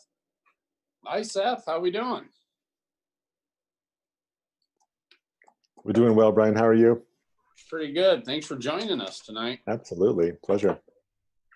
Thanks, Brian. So I turned the Rockies baseball game off just for this. Starts here in 5 minutes. So. I was like, hey, wait a minute. Does that mean it's been on until now? No. Pre-show though. My son's first baseball team, and he insists he's called the Oreos, but of course they're called Orioles. But he refuses to believe that. So Adorable. I think Oreos is a better name for I know. team. That'd be great. I know, right? Giving me ideas. We got to name some teams at work, and I'm like, what if we named the teams all after cookies? With the Oreos that team, would be and great. Right, the chocolate chips team, and I don't know. Maybe I shouldn't. Never mind. No, that's brilliant. It avoids all manner of political correctness needs. It does, but then I'm like, but now I just want to go eat cookies, and I'm not allowed to eat cookies. So maybe not. Well, yeah, the broccoli team and the carrot team. Yeah, kale team. I don't think it's going to go over the same way, to be quite honest, with software developers. I'm just not sure. Oh, let's see. Do we have everyone back? It looks like. We got Jack. I'm seeing Lisa. I'm seeing a Carmen. Hi, Carmen. Hi, I'm here. Um,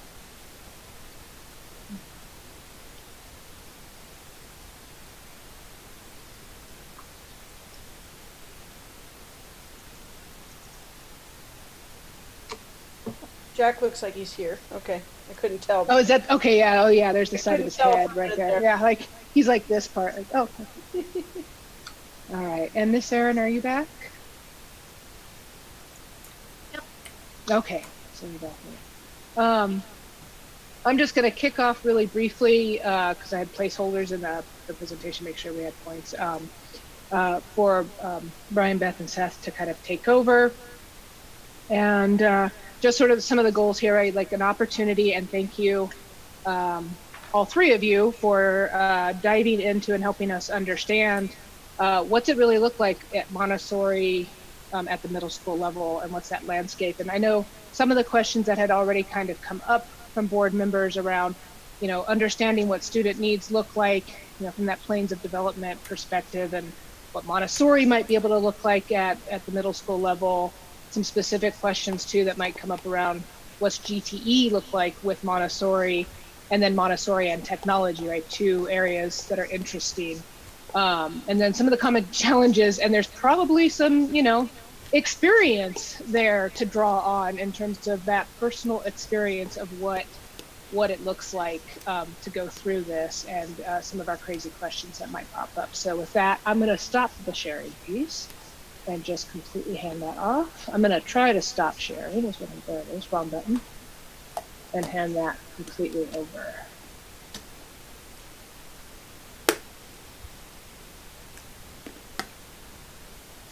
All right. I have stopped correctly. Yeah? Mm-hmm. Okay. Thank you. All right. How do you want to go forward? Who gets to go first there? Seth is, I believe, got a slide deck, so Okay. we'll start there. Okay. And Seth and Beth kind of have a plan here, and then I'll just kind of put my 2 cents in, and then we'll go from there. Sounds good. So thank you for inviting me to the conversation. I'm really excited to talk with you all about this incredible endeavor you're about to journey on. And I think that maybe I don't know everybody on the screen. Is that probably true? Have you guys had some rotation? Mm-hmm. Okay, so maybe I'll do just a very brief introduction for context. Would that be helpful? So there's that I don't know, or like, who is this guy and why is he talking to us about this stuff? I'll start kind of like front to back. So my name is Seth Webb, and I work with the National Center for Montessori in the Public Sector, based in Golden, but serving schools not only in Colorado, but around the West and really around the country. Most of my time during days that are more normal is spent on-site in schools, providing specific and tailored professional development and supports to leadership teams and to teachers.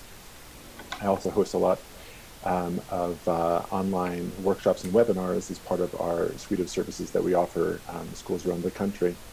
In terms of my work with the National Center that relates to tonight's conversation, currently I'm working with 3 public charter programs around the country that are in various stages of design or redesign of their adolescent program. So I come to this work this evening with a lot of fresh experience talking with people in the field, so I can share some of their challenges and successes as well. I'm also in the process of beginning this work with 2 district-managed schools in California who are about to step boldly into the adolescent space.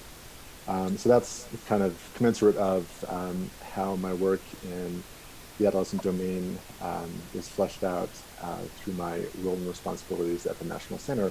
Prior to being with the National Center, though, I was the principal of Compass Montessori, where both my kids are still students. So I was there the principal for 3 years. And I joined that community at a time that was when the school was going through a lot of transition relative to their farm school program, grades 7, 8, 9. And so I was there, hired in part to shepherd that transition and transformation, and was able to watch as it grew and developed into what it is today. So I have some thoughts to share about that, both as an administrator as well as a parent, because both my kids have gone through the farm school and are now in the high school. My son is going to be a senior and my daughter is going to be a sophomore. Prior to my work at Compass, I was the Dean of Students, among other things, at Free Horizon. And relative to this conversation, as Dean, I was present for the launch in the first couple of years of their adolescent program there too. So I come to this conversation with over a decade's worth of intimate knowledge of what it takes to design, plan for, develop, and sustain a Montessori adolescent program. And so my intention is to share with you some perspectives that I hope will inform your planning and design considerations going forward. The other thing I should say, just briefly, about some of the work that we did at Compass, and both Beth and I will have the chance to speak to our Compass experiences in a little bit, but while principal there, I was able to convene and host a number of adolescent roundtables with administrators and practitioners from middle and high school programs, both in the public and private sector from around the country, where we would gather on site for a long weekend, and we would really dig into the art and the craft of this adolescent work. And we also had the opportunity to host a day-long tour of our campus in 2018 as part of the International American Montessori Society's conference that was in Denver. So, so I have the benefit also of have had many conversations with practitioners around the country as they are continuing to think critically and lean into the complexities of this work. So with that, what I'd like to do is share with you a brief slide deck, navigate our way through that. I'll try my best to keep the gallery view during my presentation. So if there are questions that come up, I can catch them on the fly. If I miss it, just kind of holler at me, because I get very excited about this work and they may just blaze through. Not a shy group, they speak up. Good. Mm-hmm, mm-hmm. We'll also have plenty of time to chat afterwards too. So any questions before I start my sharing? Okay. All right, I'm going to navigate over here.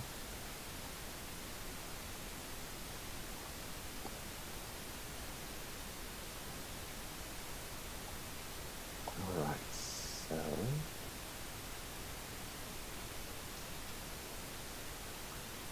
so really my intention this evening is to share with you some considerations and implications as you step into this exciting space of designing what's next for your school.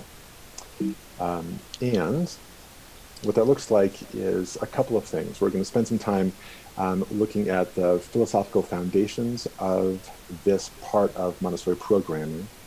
We'll talk about how it can be tailored in a way that is developmentally aligned, should be tailored in a way that is developmentally aligned. And then attached to both of those two first pieces, what are the core pedagogical principles that underpins a Montessori program that is in practice truly authentic to what Dr. Montessori had in mind, and not simply in name only. I will share with you that in my experience, generally, working with schools around the country, it is more often than not that public Montessori programs kind of stumble their way into having an adolescent program, which looks like, oh my gosh, we have graduating 6th years, where are they going to go? We got to put them somewhere, and suddenly we have a 7-8 cohort.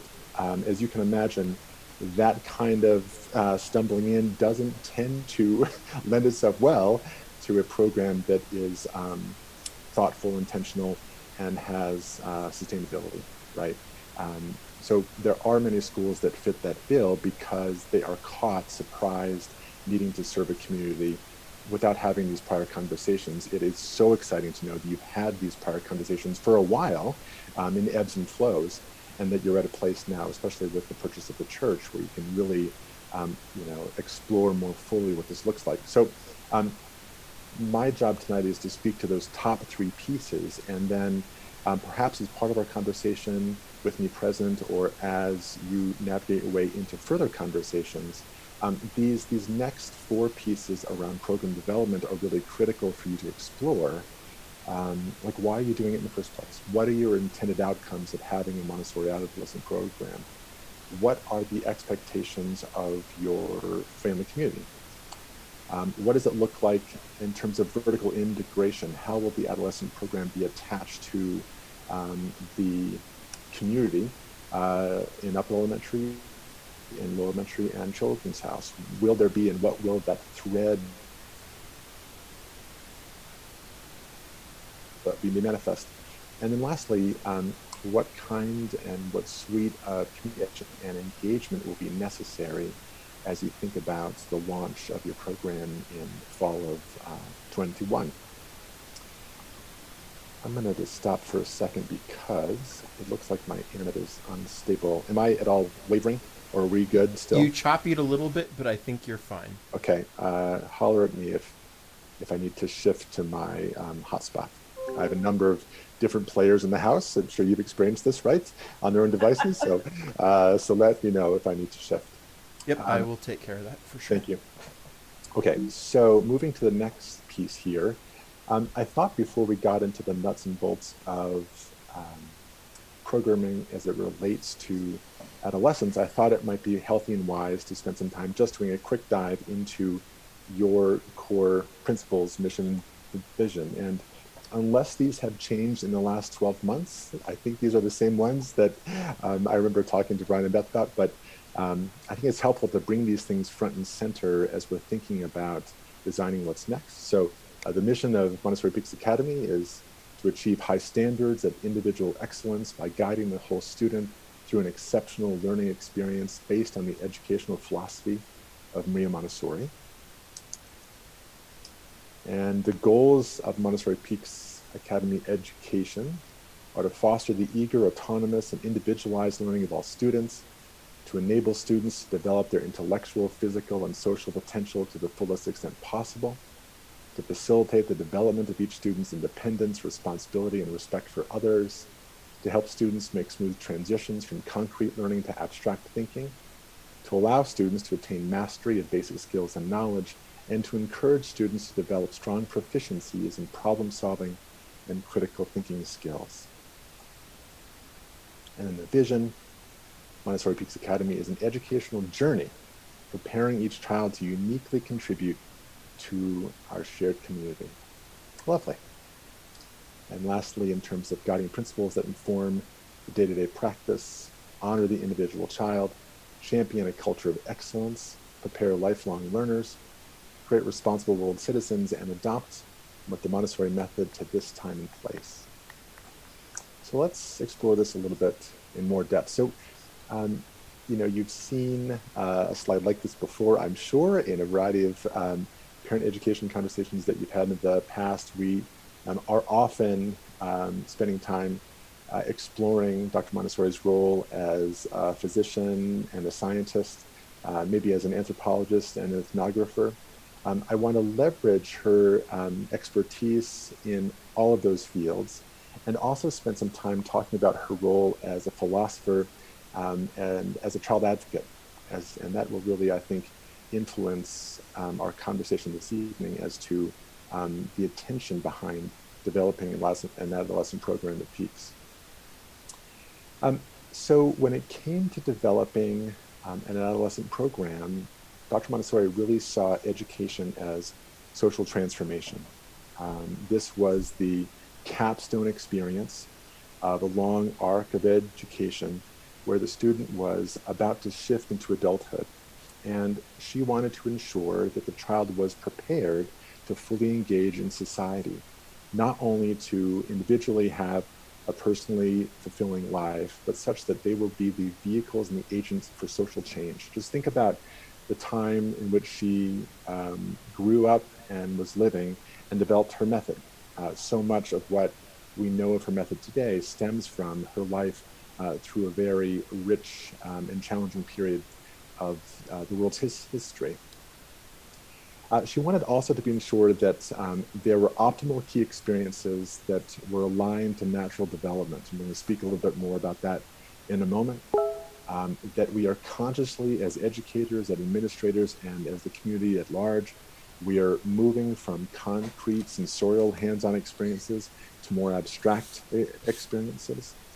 And that through it all, from the Children's House through and beyond the adolescent program, that there's this sense of cosmic education. So, you know, in the earliest years, we're given the younger students language and experiences to understand the world around them, right? And in the elementary years, we're giving them experiences and the curricula to understand the universe, and then beginning for them to understand their place in it. And as those students move on to adolescence, they have a sense of their world, their sense of the universe and their place or role and responsibility. And that facilitates then a real sense of their sense of self and purpose, or what Montessori called the cosmic task. All of this founded upon this idea that, that the child is the hope for humanity. I imagine you've also seen a graphic like this in the past too. I heard that there are some questions about planes of development and how adolescent programming fits into this discussion. So this was a graphic that Dr. Montessori presented at a lecture a couple years before she passed. And you could see here reflected what the psychologists knew then and what psychologists and neurobiologists know now and have confirmed now, that there are particular developmental benchmarks that are divided across roughly 6 years each. And they build upon each other. So the experiences in the earlier years inform what happens in the years that follow. You've probably seen that graphic translated into something more modern like this. And from this graphic, we can talk about how at the beginning of each one of these 4 planes of development, there are initial 3 years of intense curiosity and acquisition of information, followed by a subsequent 3 years of almost relaxation and integration and crystallization through practice and refinement. And it also can be said that there are some similarities across the arc of these planes of developments. The habits of mind, the ways of being, the ways that the brain is changing and the body is developing in the first plane is very similar to what's happening in the 3rd plane, where we'll talk about this evening. Anyone have adolescent age kids or almost adolescent age kids? You may be able to reflect upon your experiences of them as an infant and a young child and compare them to how they may be behaving at times these days. There's some similarities there. When we think about the first half of the 3rd plane of development, so the 12 to 15-year-old span of development, they're in a place where they are bridging from childhood to maturity, but they're not really a child, and they're certainly not an adult, although they're trying on a lot of adult behaviors and habits of being, right? Dr. Montessori called the young adolescent the social newborn. But what she meant by that is that in earlier years, the child is born first into the family. And that is the commensurate of his or her whole experience, right? And as they grow, children begin to understand their community is not just their immediate family, but their extended family and their community and school. And as they get even older, as they begin to bridge into adulthood, they see their community as extending beyond the walls of their home, their church, their school, to really include society at large. And I spoke to this a few minutes ago, but it's really particular, the kind of curricula and key experiences that we offer the children at each plane dependent on what they are able to and how they're able to engage in content and key experiences. And I spoke to how in the first plane of development, the 0 to 6-year-old, we're providing them experiences relative to the world. We're giving them language to describe color, and size, shape, and dimension. In the second plane, the age of abstraction and imagination, we're giving children the opportunities to understand time and history and science.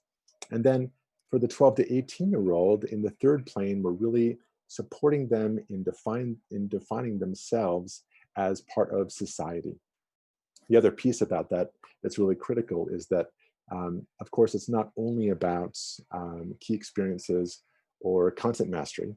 It's about the development of morality and character, which really translates to being one's set of ethics and one's growing sense of personal spirituality. So I want to share this screen again because you'll notice that at the top of the graphic here, Montessori has written this word finality. And for her, that meant something that we all perhaps are experiencing still, this sense of there is something outside of us that is pulling us to some unknown end. And she would talk about it as this unknown purpose or role or responsibility or task in life. And so that pull of finality is felt differently across each plane of development. But you can imagine in adolescence, and early adolescence in particular, as the child is bridging from childhood to adulthood, this sense of, what am I here to do, is all the more present and raw. I spoke about how there's this thread of cosmic education that is gradually expanded upon through the years in a Montessori program. She also talked about it as cosmic consciousness, so one's awareness of and the patterns of one's surroundings, and also one's place in the patterns of nature and the universe. A year before Montessori died, she, at another lecture, presented this chart, which is kind of a riff on that other chart of the planes of development, and is nicknamed the bulb chart, because now she has, and this is, reflecting on, 5.5 decades of work and service with students and families and communities across the globe. She really has created more of an artistic rendering of how it is that we grow and develop over time. You can see here on the left-hand side of the screen how there's this really swollen part of the graphic, which is the birth to 6-year-old time. Again, a very rich time for acquisition of knowledge and understanding, and then a period of quiescence again between ages 6 and 12. And then you can see in puberty, another time of richness and engagement. The other thing that's really critical to point out about this chart in particular is this funny little X in the middle. And so for her, just like in the previous chart, this idea of finality being that mysterious cosmic plan or task that draws us to what's next, she also believed that in addition to us developing physically and cognitively, there was also within us a development of a very personal and individualized spiritual center. And she called that the spiritual equilibrium. And this is something that we see very present in our children when they're very young, right?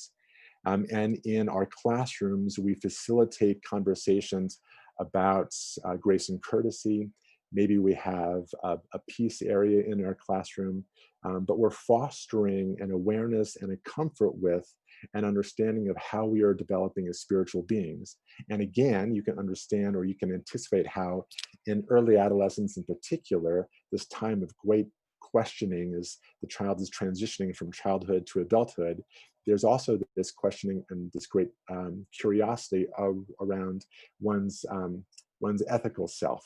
And so taken together, these are pieces to keep in mind when you're thinking about the kind of experiences and the kind of relationships that your adolescents are going to have with each other, with the adults that work directly with them in the classroom, and with the specialists that will be surrounding them. So again, it's about rich content experiences, and it's also about these more esoteric parts of what makes growing up and being alive so important and powerful. Any questions so far? Okay. So some things to consider as it relates to the first half of that third plane. So the 7th, the 8th, and 9th graders, the 12 to 15-year-olds. Again, like we spoke to earlier, the first 3 years of every plane of development is a time of acquisition and thirst. And they're going to be wanting to try on and experience things that are very new. So it's critical that as we're thinking about the design for an adolescent program, we're not simply just rolling up what they experience in upper elementary now to be kind of the same thing, but in middle school. They are tacitly different people, and that means that we have to create in tacitly different ways experiences that are meeting their developmental needs. They are, as young adolescents, going to be much, much more concerned with their peer groups and their relationships with the adults around them than necessarily the content at hand. In addition to those interpersonal relationships being monumentally important, there is a quieting of intellectual curiosity, but there is a real desire for manual, engaged, big work. And so what we find to be a critical aspect of adolescent programs for the first part of that third plane is opportunities for community service. Many programs call them occupations, which is really a word taken from John Dewey, not Montessori, but the idea being that through an integrated approach to education that mixes both content that's novel and experiences that are in service, students are able to engage in the fulfillment of a community's true needs. And just as a bit of a sidebar, one example by which one school is doing this currently is how Compass is approaching it in their farm school. So when we think about the need for and the desire of the young adolescent to be engaged in manual big work in service of a community, think about the ways that those students in that program are divided up into occupations. Now, that's what they call their classrooms, but each occupation spends a year in service of the community in a particular way. In addition to receiving the core content that one would expect in a middle school environment, they also are spending a lot of time learning about 3 critical things. The first is the maintenance and the running of the farm. So everything from planting seedlings to weeding and tending, to taking care of the animals, to harvesting the eggs to bring down to the kitchen. That is their big work. And it's not a manufactured need, it's a true need because the plants have to grow, the animals have to stay healthy, and it's all related to all of those foodstuffs being literally cooked into what happens in the next occupation, which is the community and kitchen. Now, students for a year in that occupation, in addition to getting the core content areas that you would expect, they are in charge of planning, preparing, serving, and cleaning up from about 200 meals each day, which they are intimately involved in. And as much as is possible, they're using for those meals the foodstuffs that are coming from the farm. And then the third rotation is the store occupation, where in part, the students in that occupation, in addition to getting the core content you expect for 7th, 8th, and 9th graders, they also are working in kind of a small business incubator hub where they are trying out in an entrepreneurial way different small business ventures with little seed money. They also are responsible for marketing or bringing to market things that have come from the farm and the community and kitchen and selling them in the farm stand. So again, that's one example of how one school is handling the students' need to be deeply and richly engaged in service and in the land where they're based. The other piece about this link between manual and intellectual education is the proximity of what Dr. Montessori called self-expression. for us trained conventionally that will feel like electives, but contrary to how they are most often offered in schools, where it's kind of like a list of things that adults have created that students get to choose from, in programs where self-expressions are really rich and take off like wildfire, it's where students and adults alike have come together to plan what it is they want to spend a certain length of time, say 6 weeks, studying or experiencing. It could be fencing. It could be an a cappella choir. It could be yoga. It could be volleyball. You kind of get where I'm going, but it's a mixture of both the strengths of the adults and the interests of the students in creating something for the community. So in broad brushstrokes, when you think about the creation of an adolescent program, it's a real nimble mixture of work of the head, work of the hand, and work of the heart, which is that community service piece.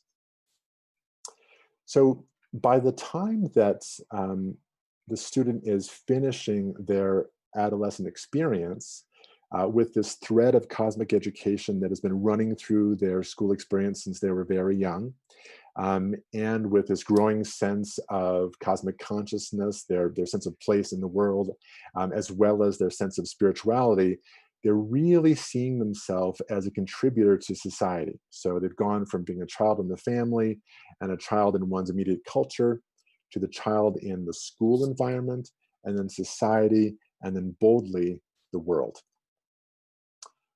So in 1948, near the tail end of her life, Dr. Montessori wrote this tiny little primer. Has anyone had a chance to read this book yet? It's really very small. I encourage you, especially if you're going to be intimately attached to the design work that goes on, that everyone who's a part of that process spend some time really digging into this text, because it is the critical and only text that really speaks to the design of an adolescent program from Montessori's words. There's a lot of richness there, and I included it in a compressed zip folder of a suite of resources that are shared with Beth and Brian to share with you all as well. And I refer to these sections in particular to reference as you're reading this text, because of the whole text, these pieces are most important. So in the first part of the book, she's talking about the transition from elementary to adolescence. And then in the last part of the text, which she calls the appendices, I think it's a made-up word, but I really like it. She talks about the specific look-fors in the design of an adolescent program. Keep in mind that when she wrote this text, she really didn't know what to offer the adolescent. She had spent, decades and decades of work in service of early childhood and elementary age kids in Europe, around the world, right? And at this time of her life, she was really reflecting on adolescent programs that she had seen in Germany and in the Netherlands and the US. And she was thinking that, that feels about right in terms of being developmentally and philosophically aligned to her practices with the younger age kids and where she believed they needed to go next. So in the first appendix, she speaks to the Erdkinder, which means land children. And she speaks to these 4 critical reforms that are really important to think about when you're designing an adolescent program.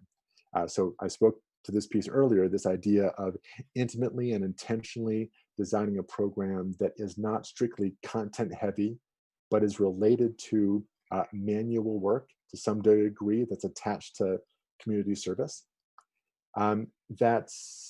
It's really essential that we provide the space and opportunity for independence to flourish. If you have adolescents living with you at home, you've worked with them, or you remember your experiences as one, you remember that there is a real intrinsic drive to be independent and stand out, right?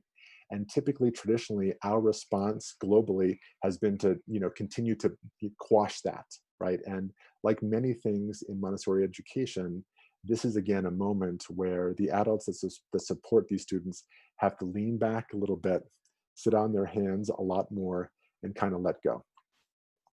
The other piece that Montessori speaks to is this idea of valorization.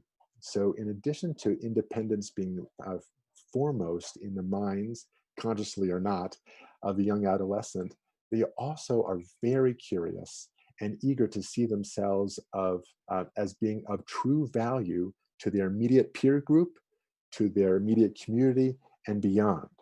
And so finding opportunities to have every individual feel valorized in community is a critical aspect of the social emotional well-being of the early adolescent. And then lastly, and this really informs some of your design thinking moving forward, is this idea of being rooted in place. So a real understanding of the physical place where you are in school. So not only the building itself, but the land upon which it is located, and perhaps the immediate surroundings as well. Lastly, the other part of this book that's so important for you all to think about as you're doing your design work is this second appendix, which is where Montessori talks about the study and work plans. And so she talks about the prepared environment being very specific and germane to the adolescent age child, where there are classrooms, there's occupations, there are common spaces, there might be a microeconomy. And that in the adolescent space, the adults are really serving as the materials would have served in the elementary environment. Are you going to want to have some transitional Montessori materials in your classrooms? Yes. But really, it's the elevating of the adults as specialists that resonate so powerfully with the young adolescent here.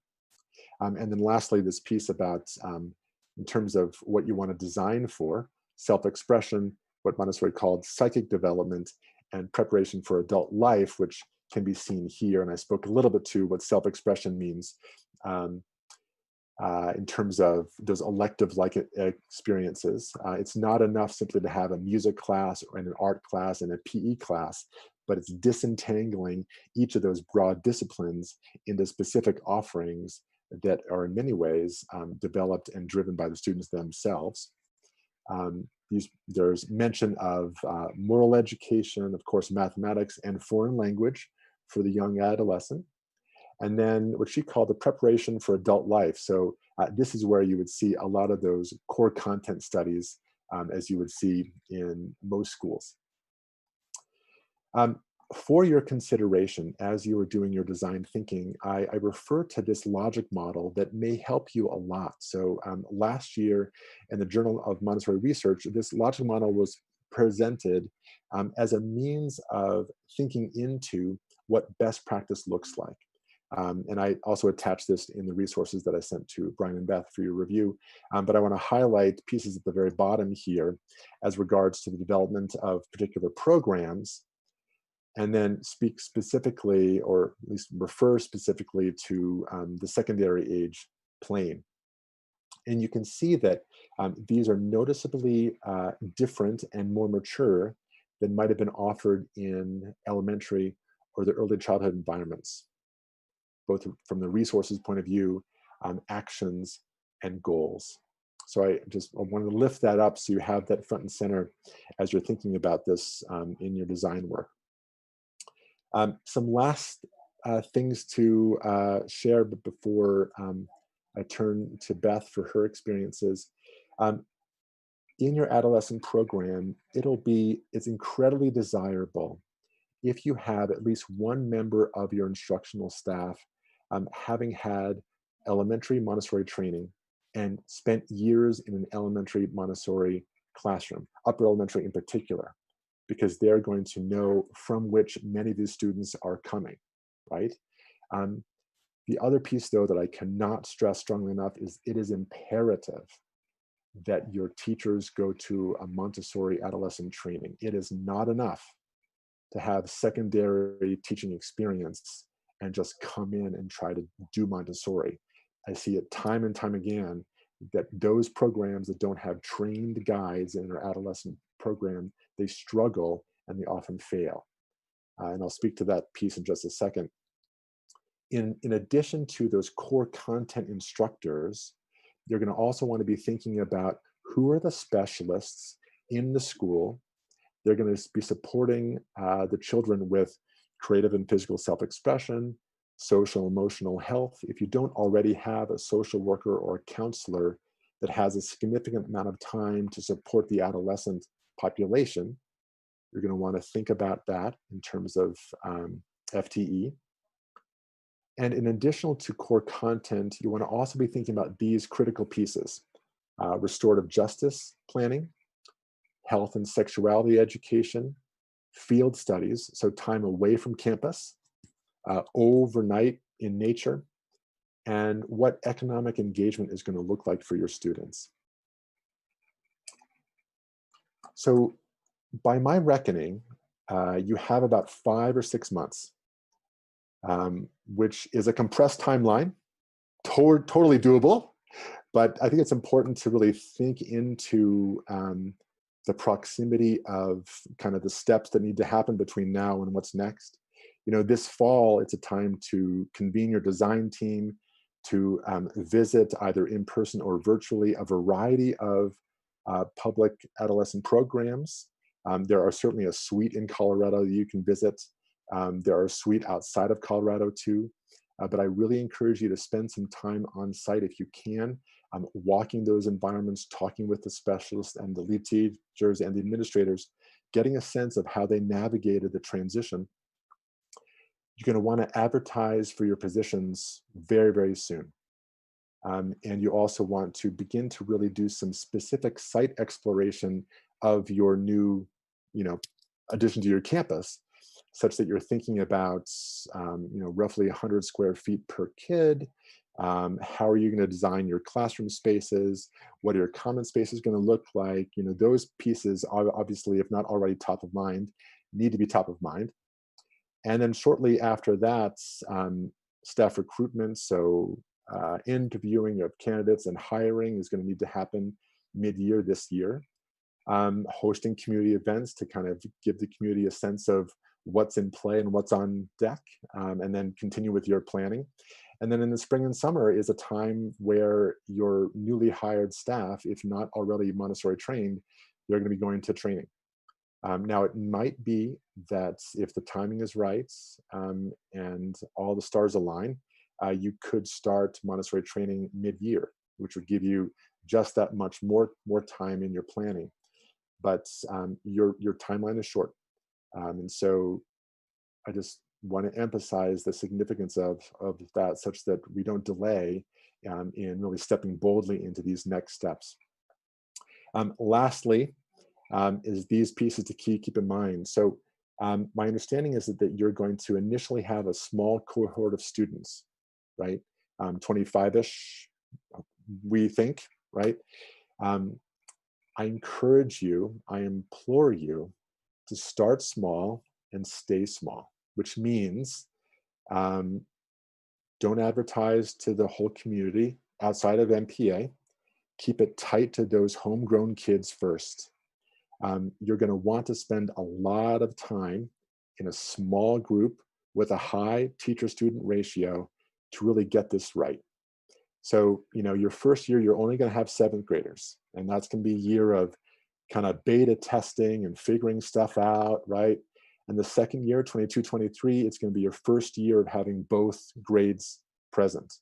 For me, year 1 is that second year where you have your program running. So year 1 is 22, 23. Year 2 is 23, 24. That's when you graduate your first cycle of 8th years, right? After your first cycle, you're going to know a lot. You will have made a ton of mistakes, and you will have had a ton of successes, and you'll know how to retweak and continue to modify your program thinking going into the second cycle. At the tail end of your second cycle, in 26, 27, then you're going to really know kind of where your sweet spot is. But you won't know that sweet spot if you grow too fast. Both Beth and I can speak to the dangers of being in environments where you grow too fast, too quickly, without having a real sense of who you are or what you want to be when you grow up as a program. And so I would say that anticipate this event or this adventure being very costly for the first 6 years, because you're going to want to have low number of students, high number of staff. And with that ratio, you already understand that that's not a one-to-one, right? But that's how you really build a rich program. It's gonna be crazy making financially, but if you plan for it wisely and steward the program well, it's going to be amazing. You are in a perfect place to be very thoughtful and intentional with what's next. So I feel like I've blithered on, but there's a lot of resources here that I've shared for your reference. There are things to read and things to watch in terms of exemplars that we're really curious to explore. And with that, I think I probably spent way too much time, but with that, I'll kind of lean back for questions. I'll stop my share, and I know that Beth's time is very fleeting, so I want to be sure that she has time to share too. So, questions so far, or thoughts?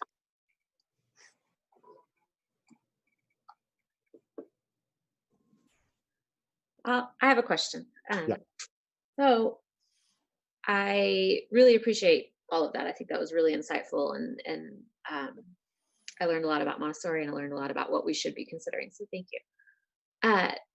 Have you seen in your experience this idea of we're going to roll out a middle school, but we're going to make it Montessori inspired? So maybe it's not a pure farm school or a pure Montessori. And if so, could you share any thoughts or experience from that perspective? I certainly can. Okay. So I would run quickly in the opposite direction from this idea of being Montessori inspired. I've never seen it work well. That's different, however, from being Montessori aspiring.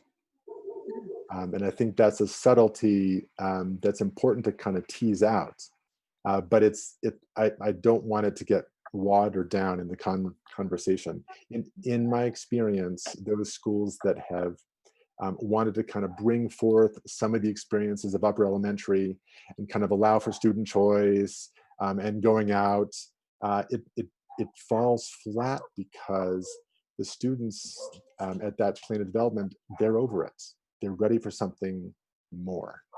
And so it's really important that if you're going to be a Montessori program, which you are, and for those of you that don't know, I've spent quite a bit of time with Beth and Brian and staff, and your program is beautiful. I mean, it's really something incredible. And the potential for you to have a capstone couple of years that is pedagogically and philosophically aligned to all that hard work, it's like right there and possible, right?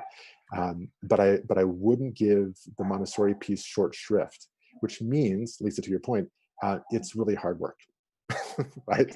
And it's it's not just having middle school, right? It's very different.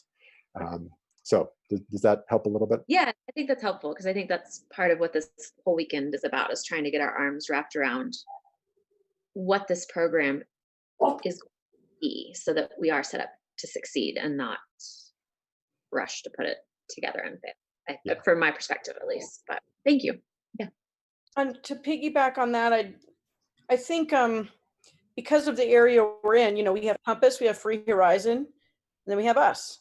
And so sometimes when parents are looking, they're saying, well, Compass is a farm school. That's what they do, and so I think sometimes that's in their mind Montessori, and that's the way they think of Montessori. And so when parents are saying, when we survey our parents and we say, what do you want middle school to look like?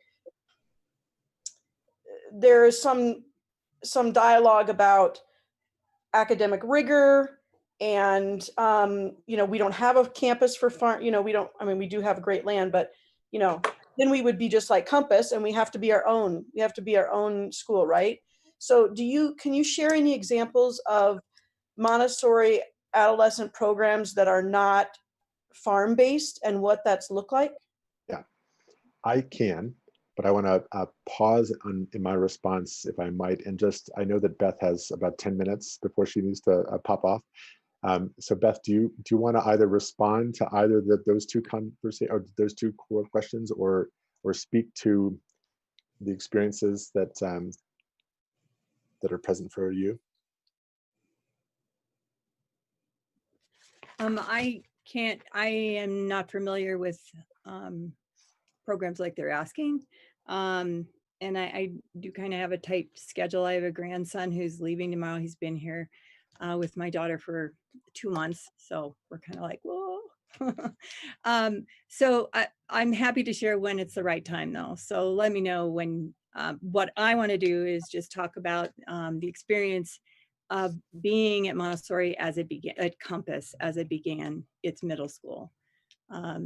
Just to share, not gloom and doom, but the pain of jumping in and taking 1 million kids in, and how long that takes. So that's what I would like to share.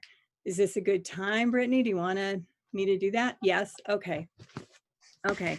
So I began at Compass around 1999, right when it began. And I was in the lower L, got my training there, and then moved in actually to teacher, instructional coach. And so that's how I got lucky enough. I also, before that, was a high school teacher. So I got lucky enough to be pulled into planning for the secondary building. I feel really privileged to have had a lot of experience around discussions of building it, and then seeing it develop. I stayed an instructional coach until the 3rd year of the high school, or sorry, when the new building came in.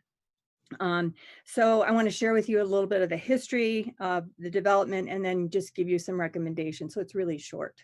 And it's all from a teacher perspective, living through it.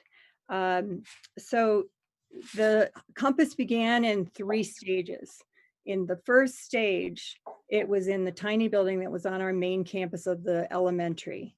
And those children had been in Montessori for maybe 3 years at that point when they decided to do this.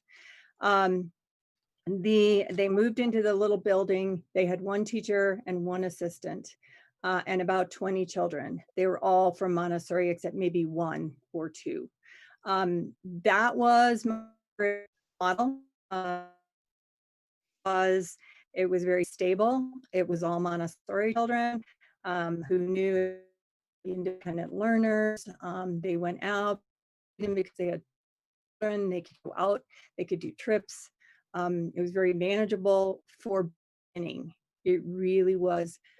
It built a tight group community of Montessori kids who most of them kept following through when it moved into the high school. Then the next step in the 2nd year was they decided to take about 50 kids on from the district. District required at that time, it still stands, you cannot pick and choose your Montessori kids. So they had to take lottery, and they had to take whoever came up. Many of them expelled from Jeff or from even several districts. But they took them in because we were building our building and we wanted and needed the money. As they did that, the Montessorians stayed pretty stable. It still was a tiny environment in a tiny church in the basement. The first teacher remained with them. Another teacher from down at the elementary moved in. And then they also hired 3 more teachers. They had a math teacher, history teacher, a language teacher, and then they had 1 person running the building. They also hired a secretary at that point. It was wild and crazy, but they really didn't lose anybody in that year. So that was year 2. Year 3, the building was completed. It was several $1 million to build. They were strapped for cash. So they expanded the program to 100 high schoolers, and I believe it was 75 middle schoolers. And we all moved in, they all moved into the big, huge building. which actually, by the way, in the 20 years has really changed its format in the way they did it. They actually added lower L and upper L to the Golden Campus as well. Did all kinds of changes along the way. The good news, just to make sure you know, I'm not saying all gloom and doom. The good news was, in the end, 20 years later, about 20 years ago, I attended a graduation and felt like, wow, these kids really are Montessorians. They really know who they are. They spoke beautifully at their commencement. It has changed, it has grown, but it has gone through lots and lots of transitions all along. But back to the beginning. In that, in the third year, I got pulled out of instructional coach because the teacher in the high school quit. So I'm going to talk about that in a minute, but this is just the history. I then did a half day with the middle school and a half day with the high school. So I had experience with both, because that's all of us as the high school teachers had to do that. None of the teachers were Montessori trained in secondary, none. So many of them, because we were working on, you have to have credentialed teachers in your subject area. They were traditionally trained, and they also had their credential in their subject area. However, they did not understand Montessori. So but we also didn't have much of a plan, except we had our base understanding of how Montessori worked, because it was not easy to get to all the different trainings because they were far away from Colorado. So we stayed in Montessori philosophy. We had tiny groups. We had learning at your own pace. We used some materials, like Seth had mentioned. Some materials do flow in there, or you need to go back and use them to explain things deeper. We had many outside experiences, and we had presentation learning. So there were lots of presentations and big celebrations, sort of on what we do in upper L and lower L too, celebrational learning. So there was a lot of that. But we did not have a basis of much to go on, except our upper L training. So the best time, I think, was when they began was in a tiny group. That's where the Montessori kids were the most happy. Then the next year, they still stayed okay because it stayed a small environment with 50 kids. Then when we moved to the high school, or what was planned to be the middle school and the high school, that's when the Montessorians were miserable, because they were outnumbered by so many students who were non-Montessorians. And if you come into upper levels in particular, even at upper L, this is true, it's very difficult to, as a student, to understand how you can be an independent learner. And Montessori is based on all independent learning and small groups, and speaking out for what you need. So all these made the Montessorians very unhappy. So some Montessorians left. Some were expelled because we had so many students, not the Montessorians, but other students were expelled because we had very difficult students come in, because we chose to expand so quickly. So to what Seth was saying, the dangers of hurrying it up because you're pressed on finances make a huge mess, really make a huge mess. For example, at the high school, the year that they pulled me in, there were 100 students in August. By the time I came in October, there were 50. That many students had left. And out of those 50, 12 were Montessorians there. And the Montessorians were very unhappy, just because it's like, what are we doing with all these people that don't know what they're doing? So I think my recommendation is that we, as far as that goes, is we start small, like Seth said. Keep it a tiny cohort. Really build the Montessori. That's another thing. So another picture of what happened when I came up into the high school is it was also with the middle school.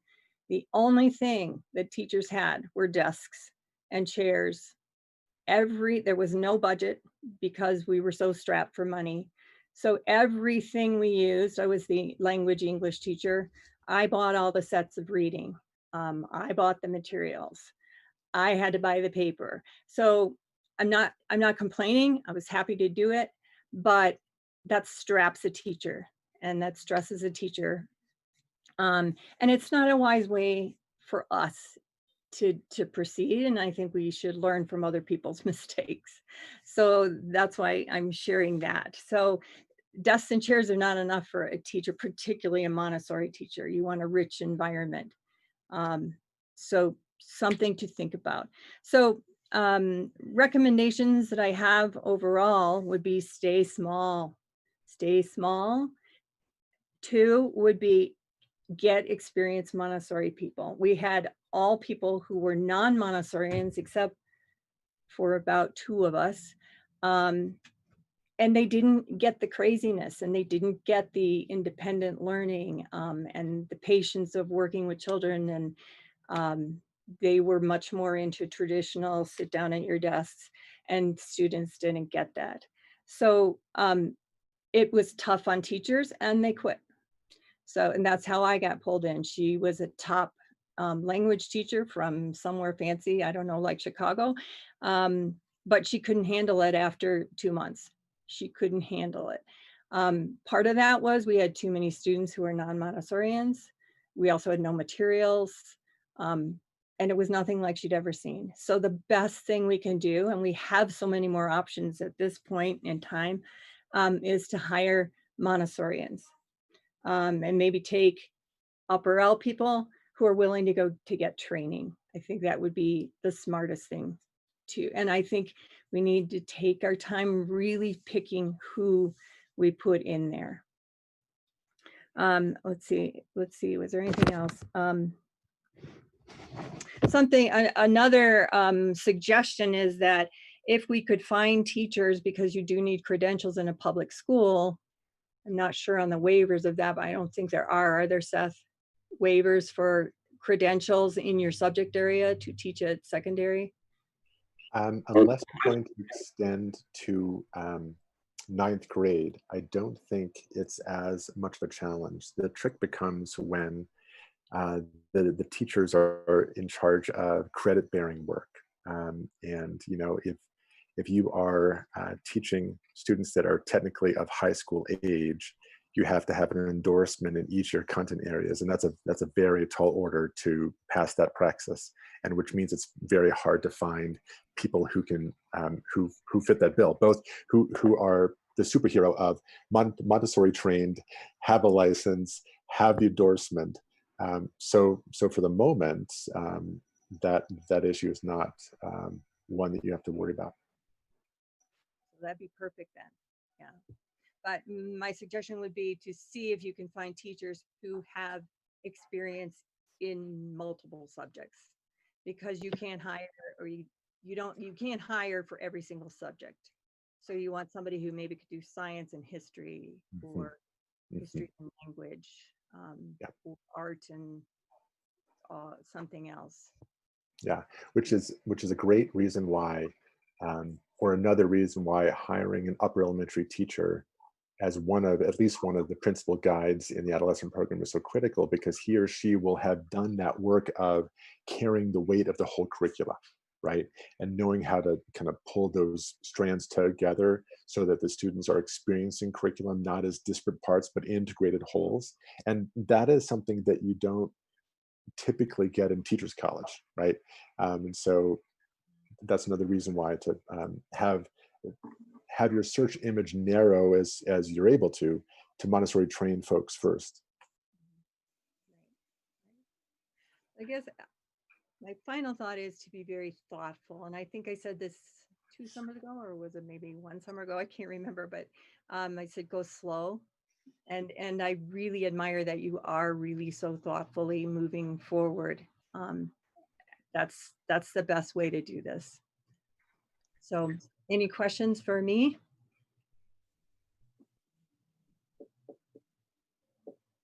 Okay. All right. Thanks, well, Beth. Thank you. Thanks, Beth. Take care. Yeah, thank you, Beth. Thanks, Beth. Enjoy the family. Yeah. Seth, got a quick question. Yeah. Obviously, we have some very talented upper L teachers who've had that stacked training, you know, through the Montessori Mecker type programs. In my searches, trying to find trainings, where do we go? Yeah. Right. There was one additional resource slide that I didn't share with you in that deck. Okay. That last slide has links to 3 training environments. So one's in Houston Montessori Training Center. One is in Cincinnati called CM STEP, and the other is AMI's Adolescent Diploma, which is the course that I went through. So each of those are rich in their own ways. Each of them come with certain emphases, and also each of them come with a timeline that may work better or less for your timeline. Right.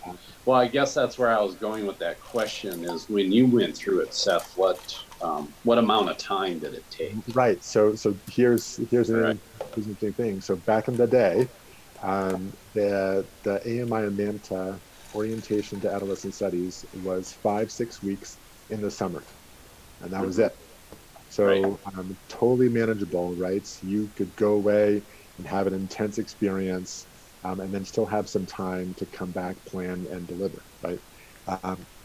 Now, beneficial for both the school and the practitioner, the Association of Montessori International has broadened that training now to a full diploma course over the span of a couple of years. So you still root that experience, I believe, in some intimate, very proximate, land-based training for the first part of that, and then there's a follow-on the next year. I don't know a whole lot about that diploma section because I think this is the first summer that they're launching it, and of all summers to launch something new, it's a little bit crazy. But I think each of those training environments provides something different depending on the learner and their needs, and depending on the needs of the community. One thing that's really critical for you to consider and be aware of is that contrary to what a student teacher will receive going through a primary or an elementary training, where over the arc of a couple, 3 years, those teachers are building albums, effectively teacher textbooks to then refer to as they prepare and plan to deliver lessons.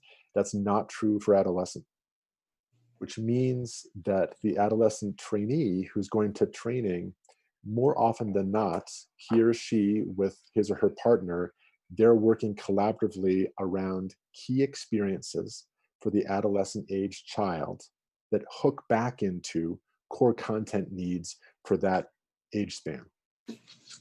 So it presents some significant challenges and also significant opportunities as an adolescent guide, because you are really building the plane as you're flying it for the first cycle, right? So there's a reason why a couple of slides ago I was like, first cycle, second cycle, by year 6, 7, you kind of know what you're doing. That's why, because you're going to go through a series of iterations that's going to feel weird, and then you're going to kind of get into a groove, and then it's going to go sideways again, and then you're going to get into a groove again. But that first cycle is going to allow you to have tested out a variety of key experiences over the arc of a semester, a year, and a couple years, ideally culminating with some level of capstone work in the 8th grade year. But a lot of that is designed by the staff. Now, caveat to that caveat is that there is, of course, a rich community of adolescent practitioners out there that are all doing this work. And for the last 30-ish years or so, they've all been really doing some very thoughtful and intentional work around how is it that for the adolescent age student, you're developing curricula that is that esoteric mixture of work of the hand, work of the heart, and work of the head. And so even though one goes to training and then needs to develop a lot of the curricular content, there are peers and colleagues who've done a lot of that work, and you can leverage that expertise. One thing to consider in the fall of next year, in October, Great Work Inc., which is Colorado-based. They are sponsoring their third, they're calling it the Montessori Adolescent Practitioner Symposium. And this fall, no surprise, it's going to be online. But that's a time and a place where adolescent practitioners from around the country, if not the world at times, get together and talk shop. And they're strands of core content when you go to the symposium. So it's an opportunity for teachers who are new and veterans to build friendships and collegial relationships and share ideas. The other thing to consider too is that in general, at the major Montessori conferences each year or on a cycle of a few years, there is usually an adolescent track that is another time of great richness and camaraderie as well. So just know that going into your research of training environments, the experiences will be different and the outcomes and the takeaways will be different too. The other question I had is if we want to launch 25 students our first year, is that manageable with 2 teachers and assistant? Yeah, if you can swing two teachers and assistant, that would be amazing. Keeping in mind that, you know, I imagine that you're going to want to leverage the expertise of your current specialists, right? Right. Mm-hmm. And by specialists, I mean those folks that are teaching specials, right? Right. And also, you know, this is an opportunity for members of your parent and family communities to become involved as well. In most adolescent programs that are vibrant in terms of what they're offering their students as it relates to self-expressions, they're having members of the community come in donated time and offering of their expertise, which is so powerful for the students because while they may adore their teachers, they really are attracted to people who are practitioners in their field, doing their thing and loving it, or coming in and loving their avocation, right? It's such a great example of, oh, so you're an adult and you have a real job, but you also have this passion thing that you do and you're going to share with me. Fantastic. So I think that's another way to build buy-in with your community as well.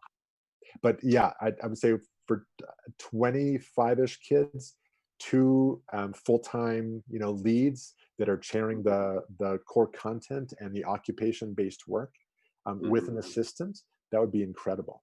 Yeah. And I guess my third question, and then I know I'm hogging all the time here, board, I apologize, is just like in we hired a consultant, a project manager to help us with our building. Have you seen that the same in school design in Montessori? Like in expeditionary learning, they call them school designers. You hire them, you know, you write checks, but they come with the experience, they come with the knowledge, and they take you from where you're at to where you want to be in kind of like yearly phases, right? I just wasn't sure if there's anything like that in the Montessori world. Are you talking about the physical layout of like the physical plant? Or no, I'm just talking like like a consultant that walks you through all the different pieces of building the school. I think that, and I'm not trying to, you know, sing for my supper here, but I would say that having a consultant be a constant companion through your navigation of the planning and design stage of things, and then launch could be really beneficial. Right. In my experience supporting those multiple programs that I am that have adolescent communities, it's less about me always offering them direct and novel new content, but it is about the consultant continuing to push into, with that kind of 60,000 foot view, what are your founding intentions? What are your outcomes you have in mind? How is what you're doing attached to those things? You know, it's just, you know, supporting that, which is we do at all levels, right? But especially with adolescents, there's a tendency for drift. And the tendency to drift will be towards the conventional, especially if you run into not being able to find people that are Montessori trained. Exactly. Okay. I appreciate it, Seth. Thank you. Yeah. And Brittany, I wanted to go back to your question. And also, if you can add on the possibility of about how they finance those programs, because if you're staying at 25 students, paying 2 teachers and an assistant just there, you're already underwater, and that's not the building. So how has that looked in other schools?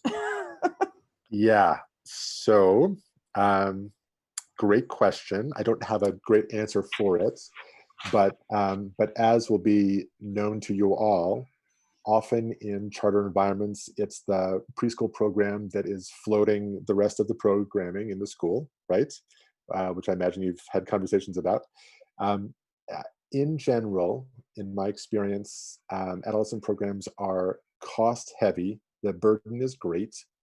But in time, if the program gets really strong, then you can grow it.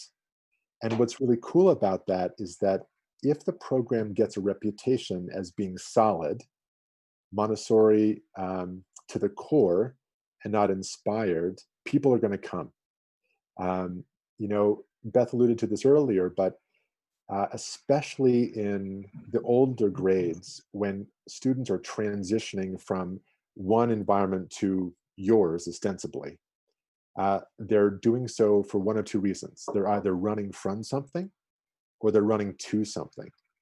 And usually they're running from something, which means they've bombed out of the other schools or they've struggled.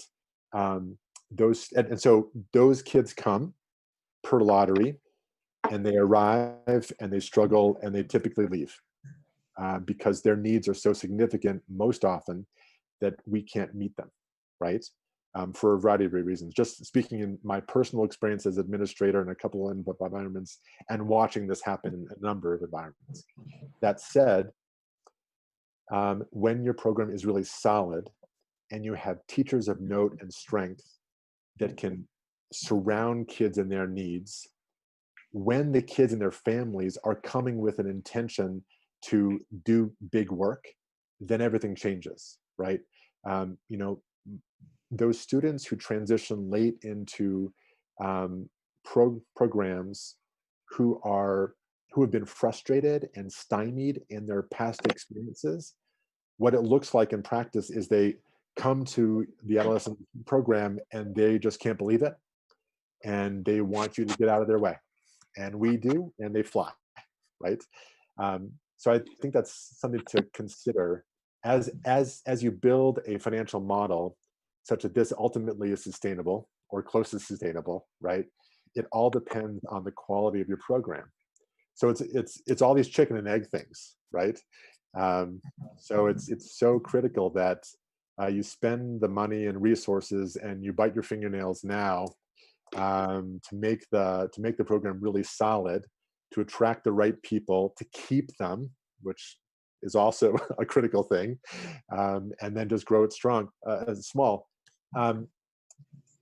You know, one of the things that you have at your advantage right now is that if advertised wisely and marketed well, you know, this is a powerful opportunity for a previously trained Montessori adolescent guide or somebody who is yet to go into training to step into a high functioning school with a lot of potential and possibility. That's not always the case, right? Oftentimes schools, like I mentioned, are kind of stumbling into an adolescent program and no one wants to come work there because the school's falling apart and it's a mess, right? But here you have strong leadership, strong board leadership, you know, programming in the earlier grades that is of high fidelity and improving continuously. And so this is kind of a moment where, if marketed well and convene in a healthy way, you could attract people who would take this on as their project because they'd have ownership in it, right? They wouldn't be inheriting it. It would be theirs to co-design with y'all. So there's some great potential there. I'm not sure if I answered your question. What does a non-farm school Montessori look like in other areas? Yeah, so a couple of thoughts there. I will say that in general, those programs that have either their own land-based farm or access to time spent on a farm, be it an orchard, they seem to have the healthiest, richest experiences. That said, there are, of course, a suite of adolescent programs that are very strong and successful that are located nowhere near a farm in urban environments, and they spend their time in designing a pathway towards a microeconomy that is specific to what's at their disposal. So I'm thinking of a school in outside of Chicago called Near North, which is a very urban environment, right? They don't have a farm that they leverage, but they do want to, and heard a clamoring from their students for an engaged way to participate in the fulfillment of a real need.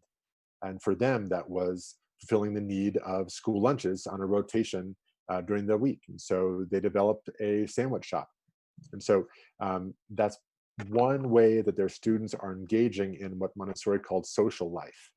Part of what adolescents are so excited about is being involved in what they see the adults around them being involved in, which is in this process of production and exchange, right?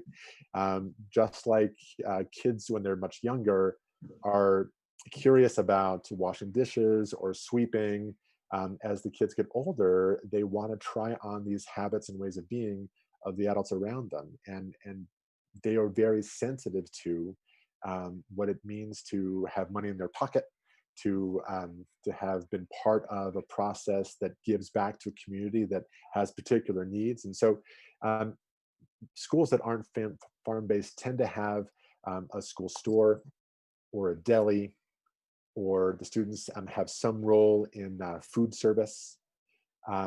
Other schools have like a makerspace that serves as some sort of like an incubator hub for small business. They have some level of Shark Tank-ness to their experience, right? And so students are kind of are able to test out small businesses and then see what the market bears through commerce and exchange. So that's a lot how that looks. So does that help, Brittany? If I'm understanding correctly, what you're talking about could be compared to trying to have a primary or doing adolescent program without some level of farm or something would be like a primary program without a hundreds board. Would that be an accurate thing to say, or is that too strong? Or it would be more like it's a very interesting analogy. I love this. It would be more like a primary classroom with no practical life materials, right? So no opportunity to try out, practice, test the adult world in a way that's developmentally appropriate, right? Which is what engaging in social exchange is all about for the adolescent. Now, I don't know what your plans are for your sites, and I haven't seen. I mean, I've seen the church, but I don't know what the church looks like on the inside.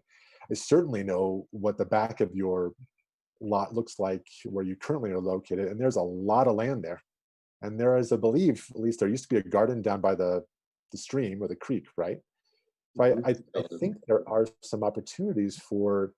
I mean, it's not a farm capital F, right? But you still have the opportunity to create a sense of place, a sense of agriculture, a sense of taking care of the land and harvesting the bounty there. So I don't think that unless tacitly you're deciding to not go that way, I think you do have the opportunity and the seasonality to pull that off. I would not think it would be too far to stretch the imagination to see a small orchard on your property or a hoop house or a greenhouse. And those don't have to be the central occupation of the work of the adolescent, but it could certainly be part of it. I certainly am hearing what you're saying in terms of, Compass is doing their thing and Free Horizons is doing their thing. In terms of market share, what makes us different?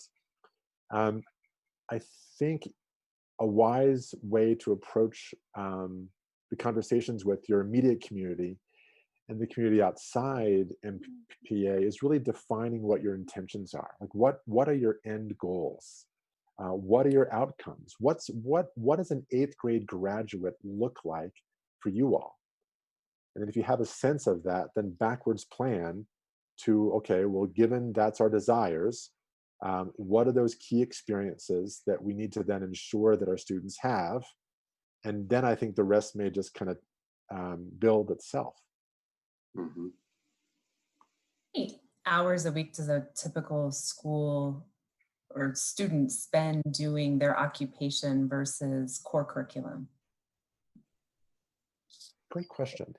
It depends on the environment, of course, but in general, when done really well and powerfully, the core content that is delivered relative to standards, say, is done in a way that is immediately applicable to the work of the occupation. And so that's this really interesting and powerful and important dance that teachers do, which is how are the key experiences that I'm designing for my students, how does that have an occupation focus in terms of service and learning about, our place and our purpose, and how is it that the skills that they need to have to do that occupation well can be taught through the core content that I'm responsible for. That's kind of the backwards mapping that goes on there. What we want to avoid is it feeling like this is occupation time and then this is school time. Invariably that will happen, but the more they could feel like this, the better. So it's designed to kind of bake your core curriculum into your occupation as you go. So let's do the math as we figure out how to fertilize these plants. And no pun intended, or bake muffins for the right. Yes. Got it. Okay. Yeah. And you'll find that that the pathway to weaving that content into that outward facing service learning, it's all there. It's surprising how rich those experiences are, and how, I won't use the word easy, but how the attachment of core content to the occupation kind of falls into place. Yeah. And we had another core thing from our families saying they were really interested in, gifted and talented programs. Oh, yeah. Potentially IB programs. Have you seen that baked into a Montessori? Love you asked this question. Yeah, great. So back in the day, and this is the late 80s, early 90s, when Montessori adolescent programming was just taking off and no one knew what they were doing in the States, the North American Montessori Teachers Association advocated for IB being the thing that Montessorians just naturally transitioned to. And they did that for a long time. So you had Montessori schools that would feed into either on-site or in the neighborhood an IB program that would take kids through high school. One of the interesting conversations that I had with one of the preeminent leaders and thinkers of the Montessori movement, David Kahn, who used to be the head of NAMTA and co-founder of the Hershey School in Ohio, amongst many other programs, and really leading thinker in this work, is he said that was a mistake because it's not pedagogically and philosophically aligned to what Montessori had in mind. And so is it functional? Sure. Is it really intentionally attached to what students had experienced 3 to 12? No. Does that help in terms of disentangling that a little bit? Now, does it make it wrong? No, but I think it's interesting to think about where the Montessori community, the Montessori adolescent community has grown from a place of not knowing what to do, moving towards IB, developing training environments that were pedagogically and philosophically oriented to what had come before, and then creating programs of note around the country and world that have been flourishing for decades, right?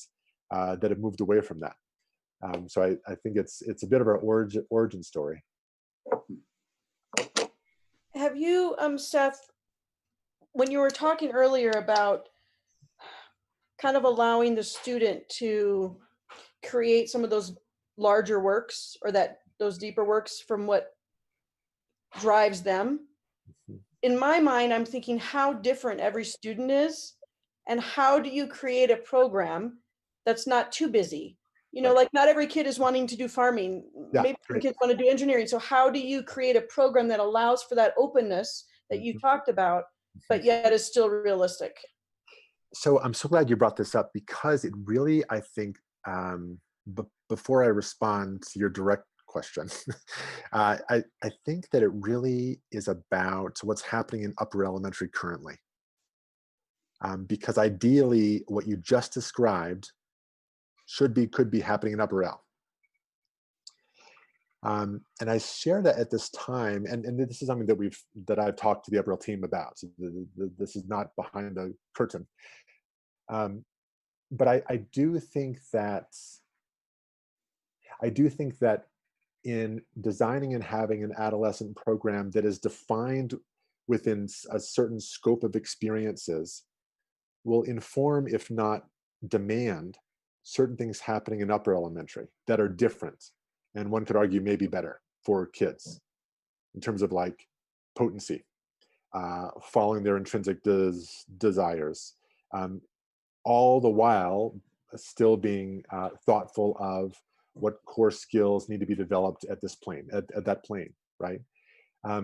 So yeah, you know, as a past upper elementary teacher for a long, long time, the work is really hard because you're constantly redefining and reimagining what your lesson groups are, and providing the space for independent exploration that are either coming out of thin air due to the bliss and the intentions of each child, or as follow-on from a large presentation that you have now released to the community and have asked for feedback in terms of follow-up work looking in a variety of ways, right? So that, I would argue, pedagogically needs to happen in upper L first. And once that happens in upper L, that's going to inform then what happens in the adolescent program, which will look different. So I say that now because I would hate for the design thinking around what happens in adolescence to subsume what should be happening in upper elementary. Does that make sense a little bit? I think it really speaks to this idea that if you know where you want to be in terms of the experiences that your adolescents are going to have, that's going to inform everything that happens down the line, right? It's less about trickling up. It's about, okay, here's what our graduate looks like. That means they need to have these kind of experiences that may cause a powerful ripple effect through each of the levels, because they're all oriented to what's next. I mean, they should be anyway, right? But I think that having an adolescent program is so different that it really demands that there's a different kind of intentionality as regards program development for each of the individual levels. But Brittany, to your point, how do you follow each child? Well, maybe that was a larger, sorry, that's way too big of a question for, Sure. I didn't mean it to be that way. I meant more of in a practical sense of how do you, I guess maybe you would design a physical space that is flexible enough to allow the deeper work at upper L to develop, because we're building the building now. And so we need to make decisions now about how does that space look. And so I'm thinking from that perspective. Yeah, so physically think about 100 square feet per kid, per adult at least, right? And that's like a classroom space. That's not a common area.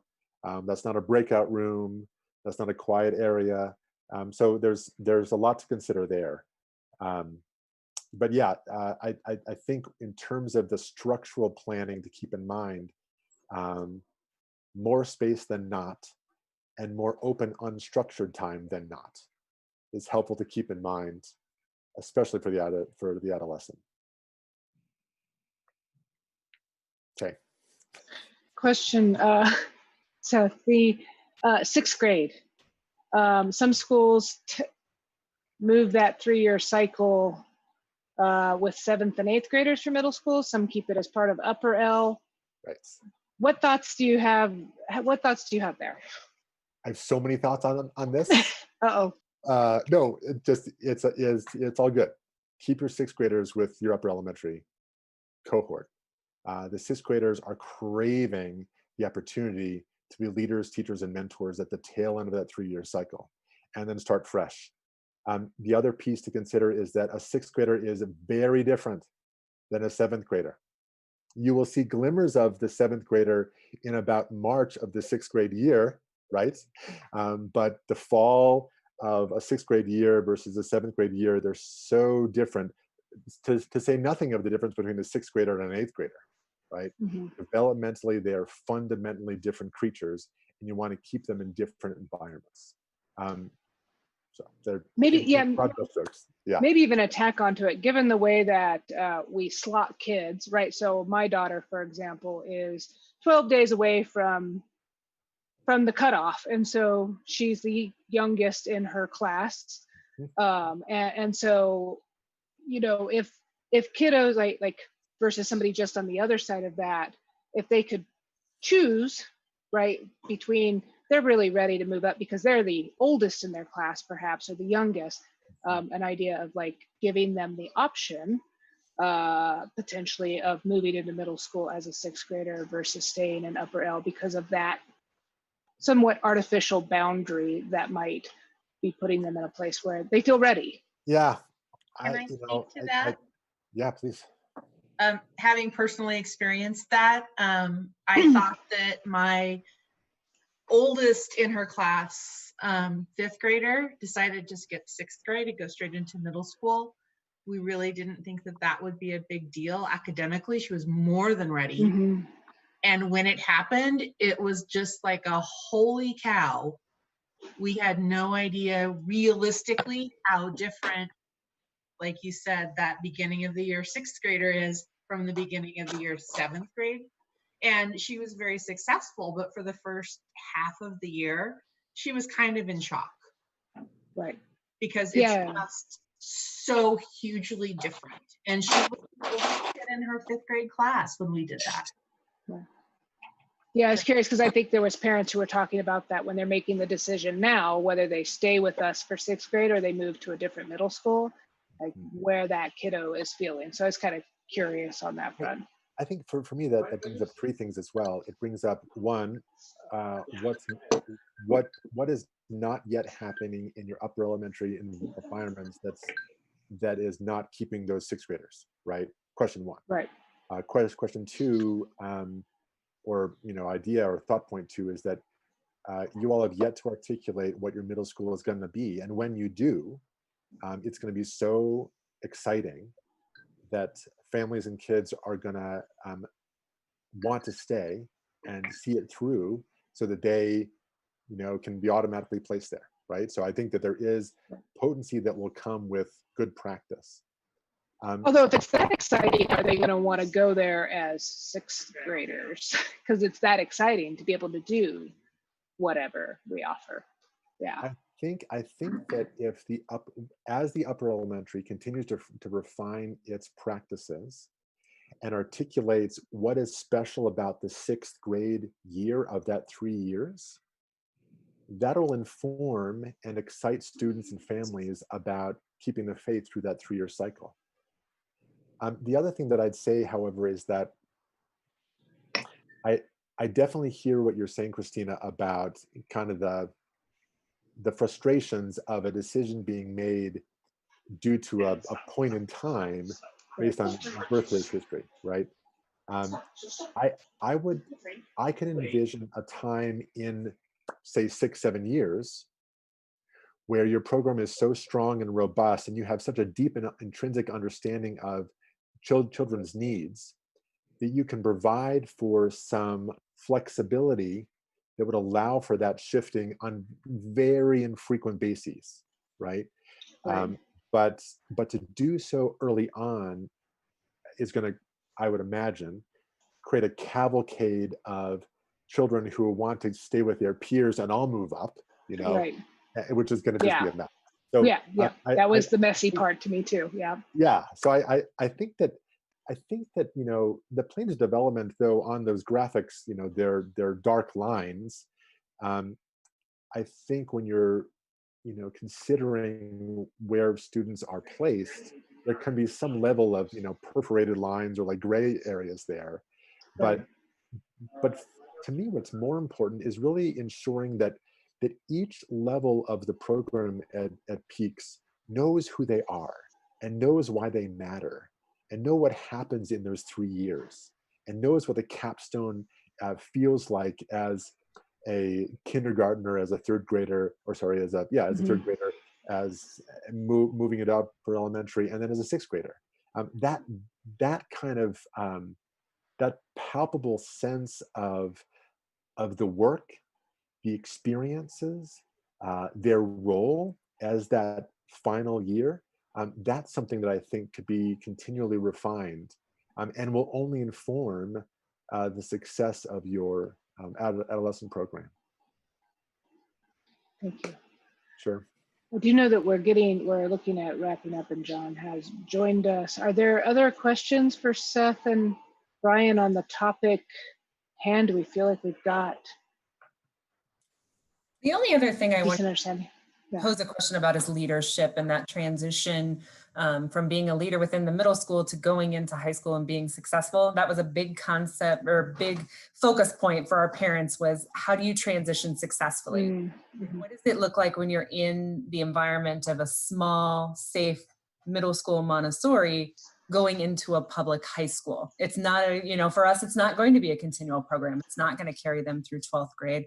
They are going to have to transition. So what is your experience with that, with a small middle school then dumping into one of our larger high schools in the area? I love it. I have two thoughts.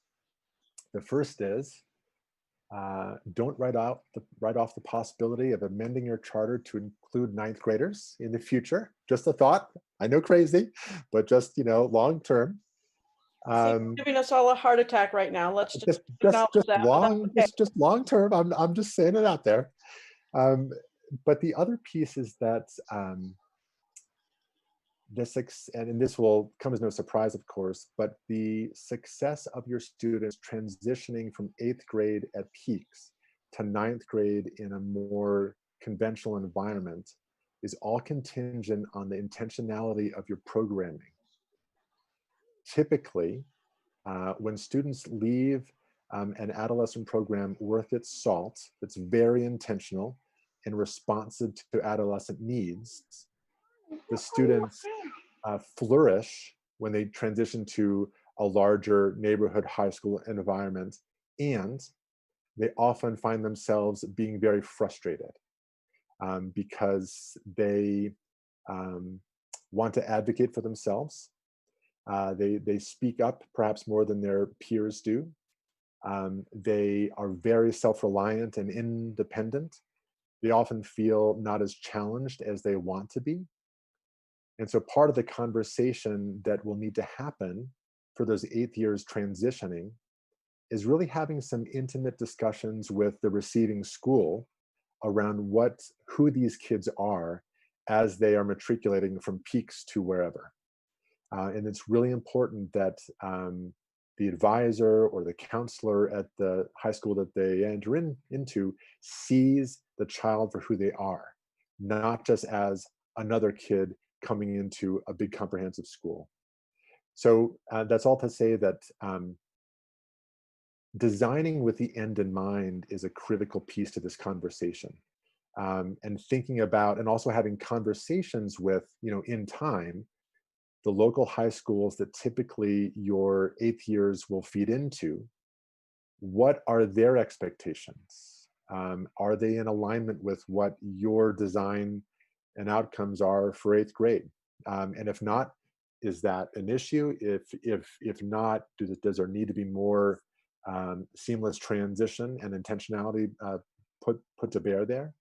So my experience is that typically, if students are transitioning from a high functioning Montessori environment, they're going to flourish wherever they go. The trick is, however, you have to make sure that your program is high functioning and flourishing.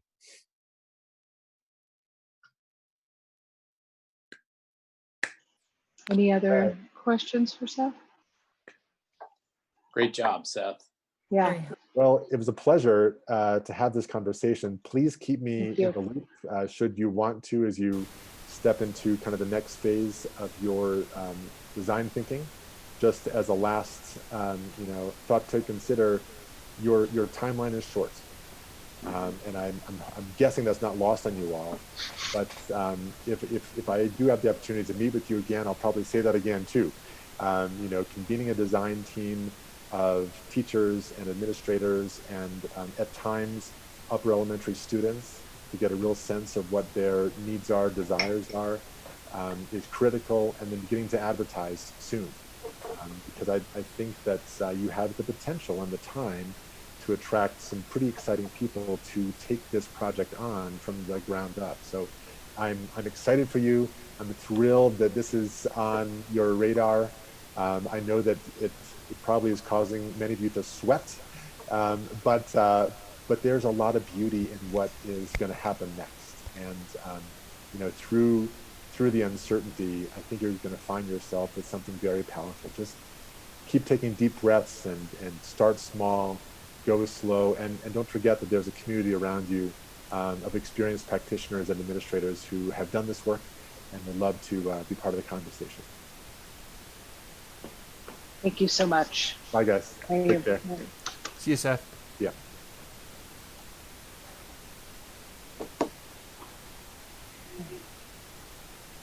See.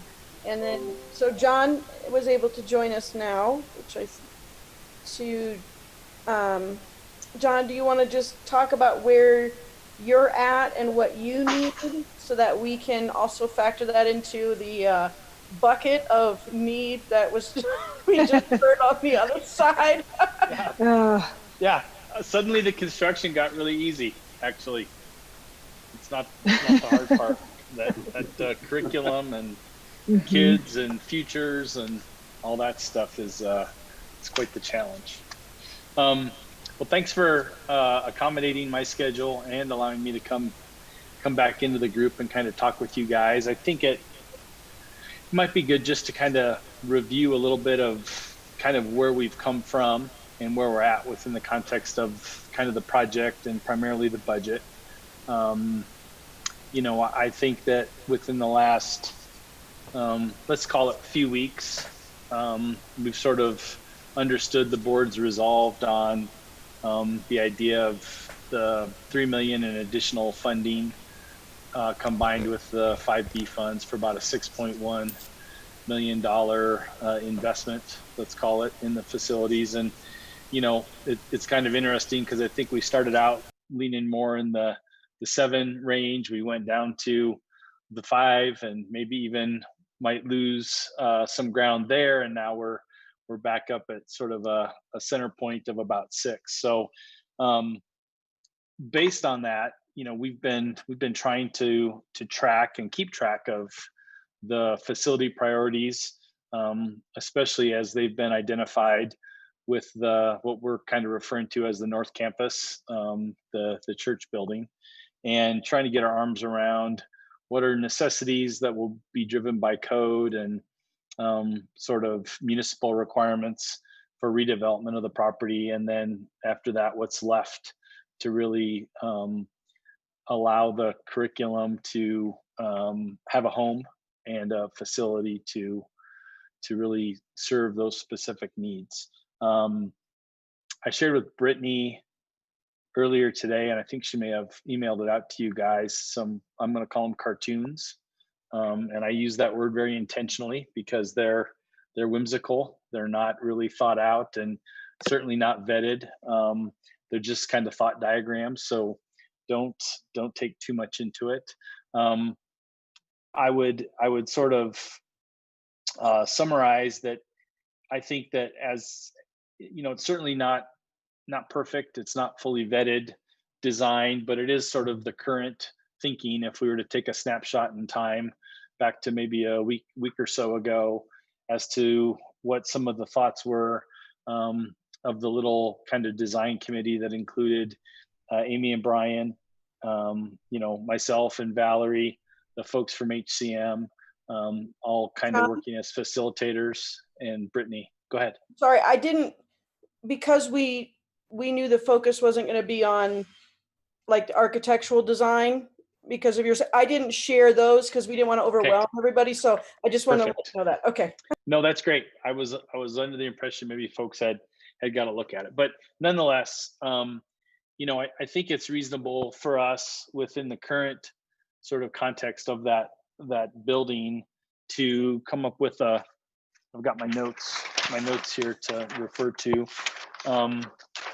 We can probably accommodate about 123 students without adding square footage to that building, based on kind of a layout of primarily 3 classrooms on the main floor and 2 restructured classrooms on the second floor. And then we kind of explored the idea of expanding the second floor with a mezzanine that would reach out into the kind of the sanctuary space and create a double loaded corridor on the second level where we would have classrooms on the east and classrooms on the west, perhaps. And that could allow us to get up to about 182 total students in that building. It'd be about 117 upstairs, which would be the largest student floor plate, and then about 62 on the lower level. So understanding that, there's a combination of homeschool and then middle school students that would be in that building, we'd have to really understand sort of the geographic limitations or desires of keeping those groups separate, as well as the scheduling detail. But I think, from our standpoint, generally this idea of, ROI, student count, per pupil revenue, and maximizing that per pupil revenue on a, classroom size to minimize staff required to serve that population is, how we like to look at the idea of what makes good financial sense, or the most financial sense. Because ultimately we want to draw in more students and more revenue to help feed and grow the program and the curriculum.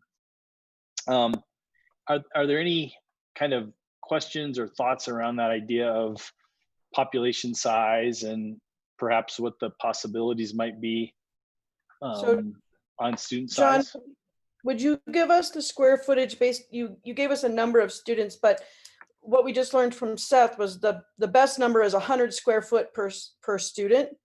So I think that was calculated by you guys by like 25 square feet per student or something like that. Well, within the context of sort of a general assignment classroom, for a traditional educational program, that model of around 25 to 30 square foot per student. Certainly the Montessori program has a demand for more action, more activity, more movement. So the idea or the concept, kind of as Seth was talking about more open spaces, more flexible spaces, has been identified within the program. Some of that would be moving or allowing students to flow and have gathering or overflow spaces into the sanctuary, into what is currently that vestibule or lobby at the front of the building.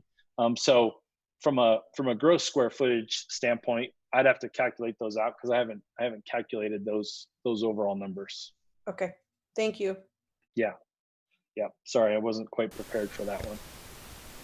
Hey, Brittany, there are floor plans type things as the last 2 pages of the document that you sent out, and it looks like with the mezzanine rework and the overflow space, there would be 3,000 square feet. Is it like a drawing with bubbles, kind of with the breakout space and everything? Yeah, it's kind of, this is the older version. Okay. The newer version, Brittany, shows that concept of a learning stair, perhaps, and how that might take up space on both floor plates. Right. Yeah, that's part of what you sent out. Yeah, and then there was I'm sorry. Oh, I did send that from HCM. That's right. That came in that. But after the HCM did that, we learned, I got some feedback from Brian and Beth about noise control. And so those Yeah. learning stairs are really expensive. John's been saying they're really ridiculous. expensive. They're ridiculously expensive. And they also would make that upstairs open, which would not control any of the noise if you're in that music room. So I asked them to consider what it would look like if you made that, you extended that to make it 4 classrooms and made it like an overhang, and then it was closed in glass or whatever, so you could see over and you could have your 4 classrooms that could open up to one big room if you needed, or big large room, but that it would control the sound so that you could still use that music down there or whatever you wanted to use it for without intruding on the work that the students might be doing. But that was all. And then, but we said, we have to do what we're doing here first before we can kind of get into those discussions. So I didn't want to overload with those kind of ideas when it's so early yet. And I didn't want to like sway anybody's thoughts. I wanted to make it a more open discussion about how we get where we're ultimately going to get to go. But that's where it came from, that discussion. Well, and that's always the challenge when you're trying to sort of conceive what the possibilities are. So often we start from the sort of the foundational aspects of program and curriculum and sort of best practice of square foot per student and student head count and all these kind of things. And then we get to a conclusion that we can't afford or that doesn't fit the space we have. And then we ratchet everything back and everybody feels like they've lost or they've given up or they've compromised. And we're working backwards. In this case, my advice has been, and the challenge, quite frankly, has been to try to communicate to the school groups to think of, we have a limited, we're limited by what our building can support, and working backwards from that, we can likely arrive at some of those answers of how many students and how that fits within the context of our curriculum. And I think it's often difficult for you guys as a board to stay out of the weeds and try to focus at a higher level to say, the simple economics are we have to have X number of kids, which bring in X amount of revenue, and a specific teacher or instructional leader count to go with it. And those are basically the elements that make this successful. And then we need to kind of take a step into the curriculum and the educational portion of this as we develop the design. And the classrooms are generated from that discussion.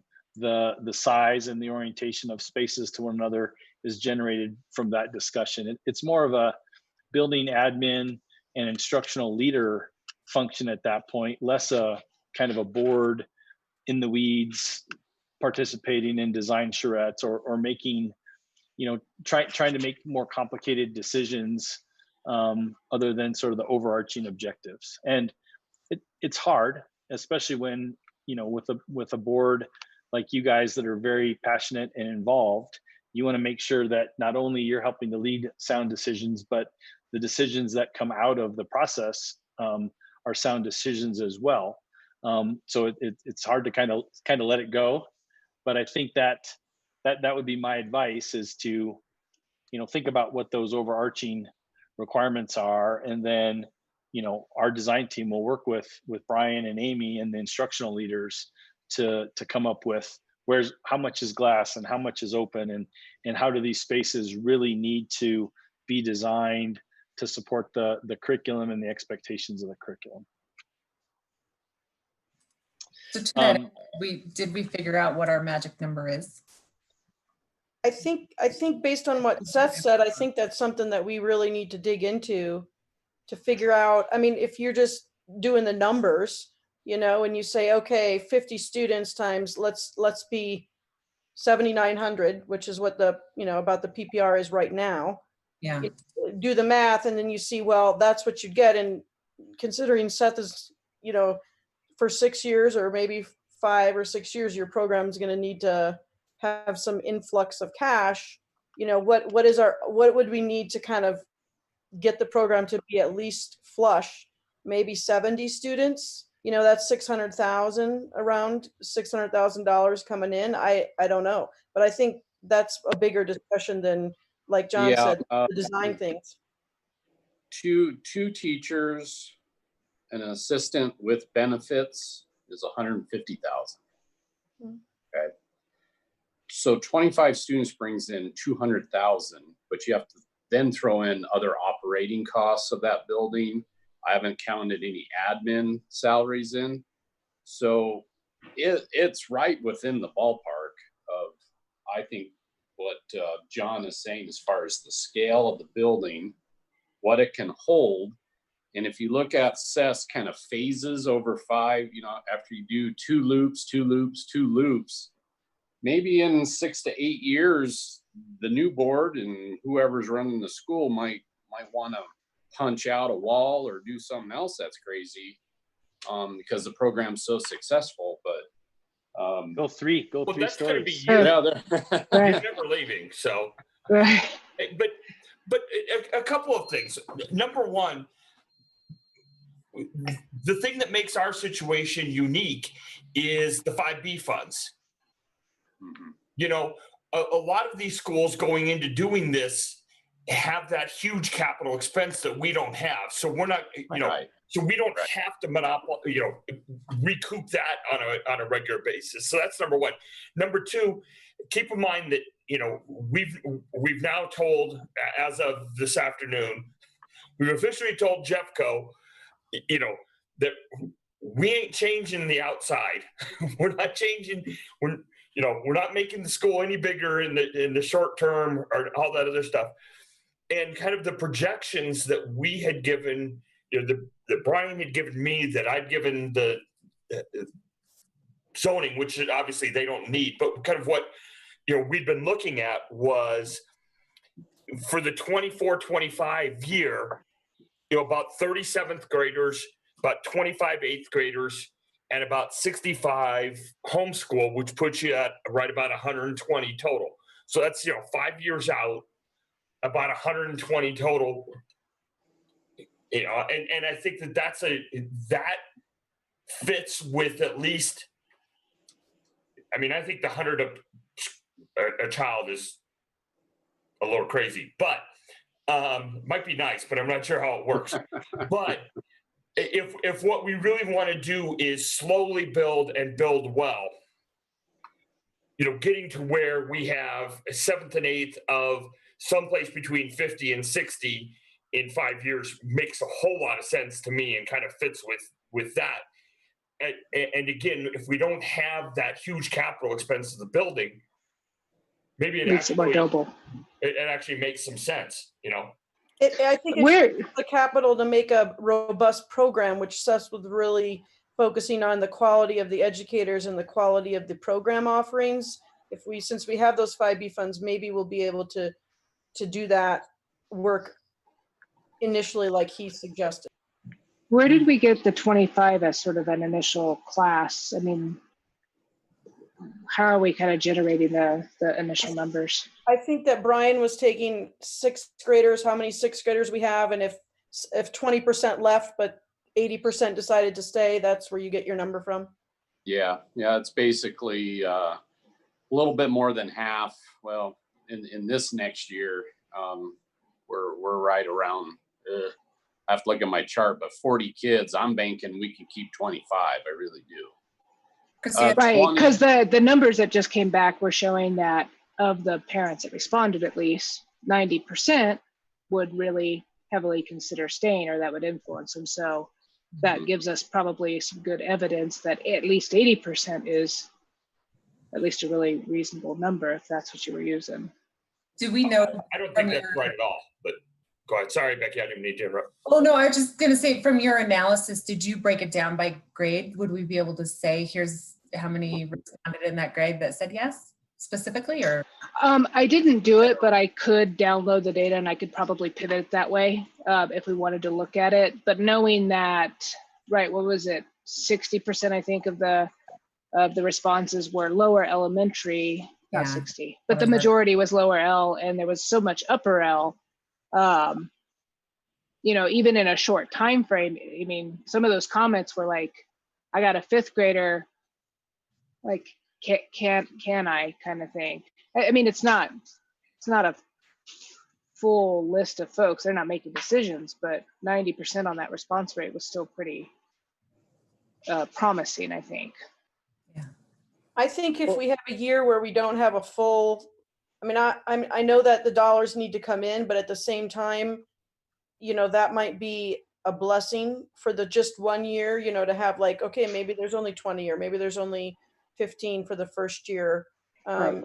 just to keep it manageable. And I'd much rather plan for 50% saying we're going to stay than plan for 75 and have it be 50. Right.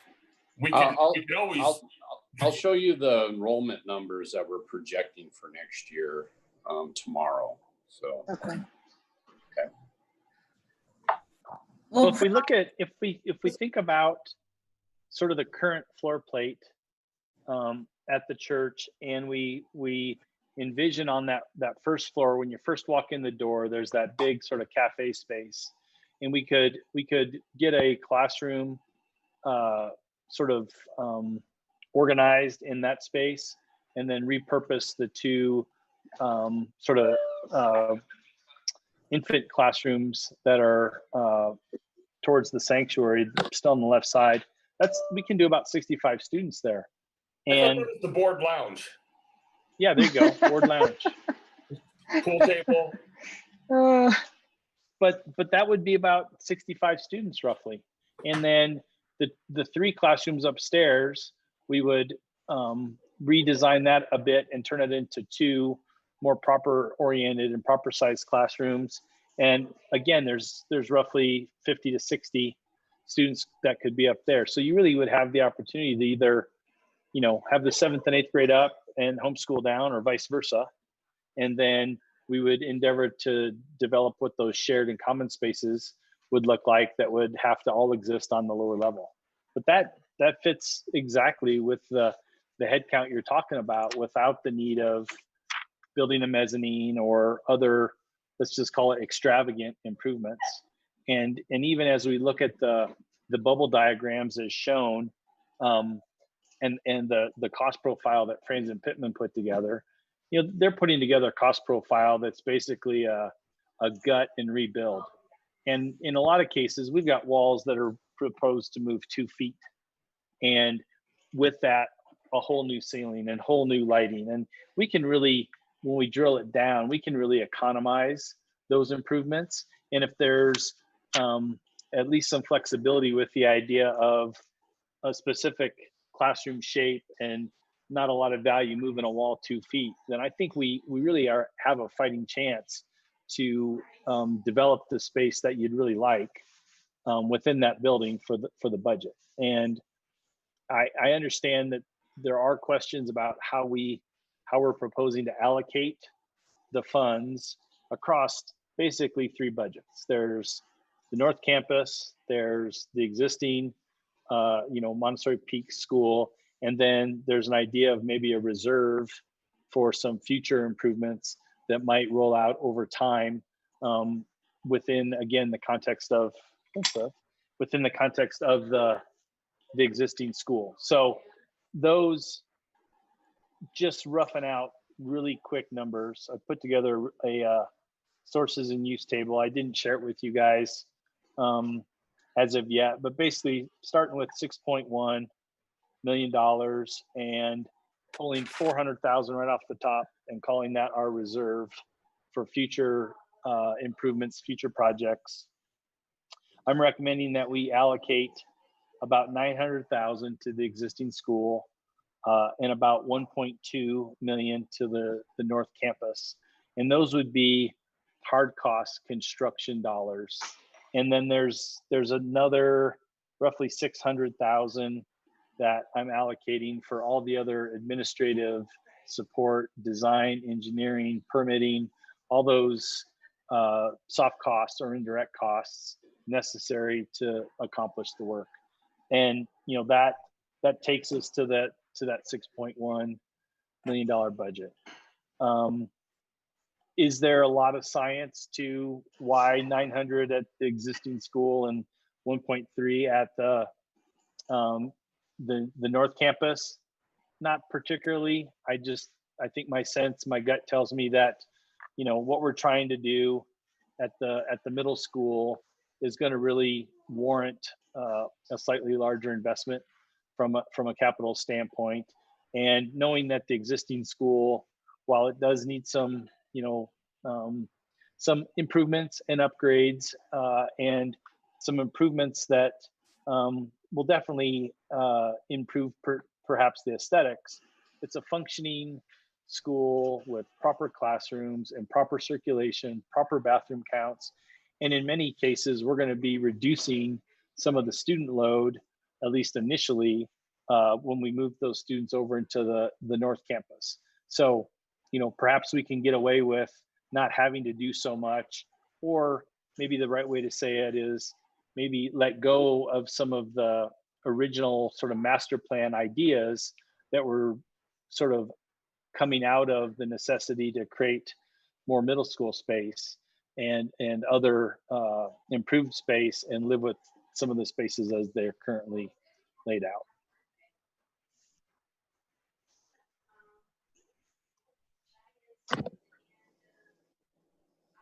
So John, tomorrow the goal of our time together is to kind of come to, as a board, the vision of kind of, well, one, right, who we are as a middle school, and what are the then priorities in terms of how we need to design that space. Same thing from a kind of homeschool program development perspective, or any other considerations. Is that give you guys what you would need to move forward? Are there any particular other asks, or is knowing kind of what we want to do with that space and what we would prioritize keep us moving forward because we have that tight timeline? Yeah, I mean, I think so. I think the idea of vision, while, that can be a pretty big term. And when you're talking about buildings and building improvements, that tends to, people want to think about what the final constructed improvements look like. And I guess from my standpoint, we have a process to commence on design to get there.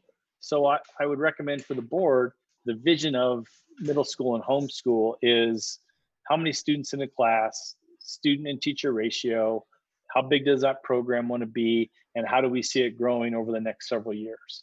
Because with that information, we can go back with the school administrative team and the instructional leaders, and we can begin a process of designing the spaces. And then that's a very iterative process. It takes, multiple rounds and multiple sort of thoughts. So then we would bring back those thoughts to the board and update and inform, and the board would have the opportunity at those points to say, as what most of the boards tell me is, are my school leaders happy? Am I on budget? And can we meet our timeline?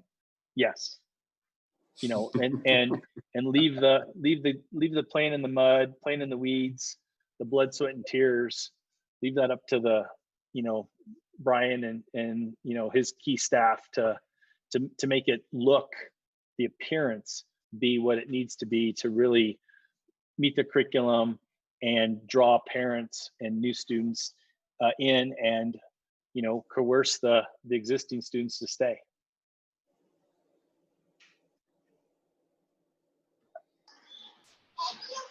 Any other questions for John, or?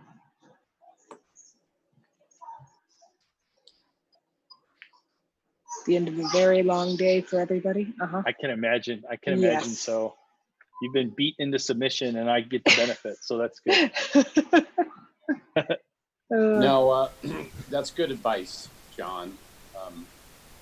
And we'll definitely use that as some dive points tomorrow in our discussion about roles and depth, and what are the high level things that we need to swing for right now in our, we're also dealing with a pandemic, and a lot of other issues at this time. So I think we just have to have a real honest conversation what all of us have the capacity to manage and think about and do. And so that's wise advice. Thanks. Well, hopefully it will be helpful. I've done this a few times. So even though I look tremendously young and inexperienced, I've done this a few times. Devilishly handsome too. Well, yeah, that goes without saying, Jack, but I appreciate it nonetheless. And so I think echoing that capacity, just us being able to be comfortable with handing that over. We went through that whole master planning design where we were really involved and the community was really involved. And now with this church building, we're not really going through that process. But if we're comfortable with that, we can kind of hand that over to John and HCM and then let them do that. And knowing that they'll ask Brian or they'll ask whoever we're consulting with the questions that they need when they need that. And then I know John will report back to us. And if we have problems, we'll say we do. But well, that's right. It's not working in a vacuum. And I don't mean to intimate that if that's what people think. It's not at all about working in a vacuum. It's just sort of leveraging the right resources. And really engaging those people that are going to be using it on a regular basis and on a daily basis, and trusting that our process will facilitate them to good answers. And I've got a pretty good barometer.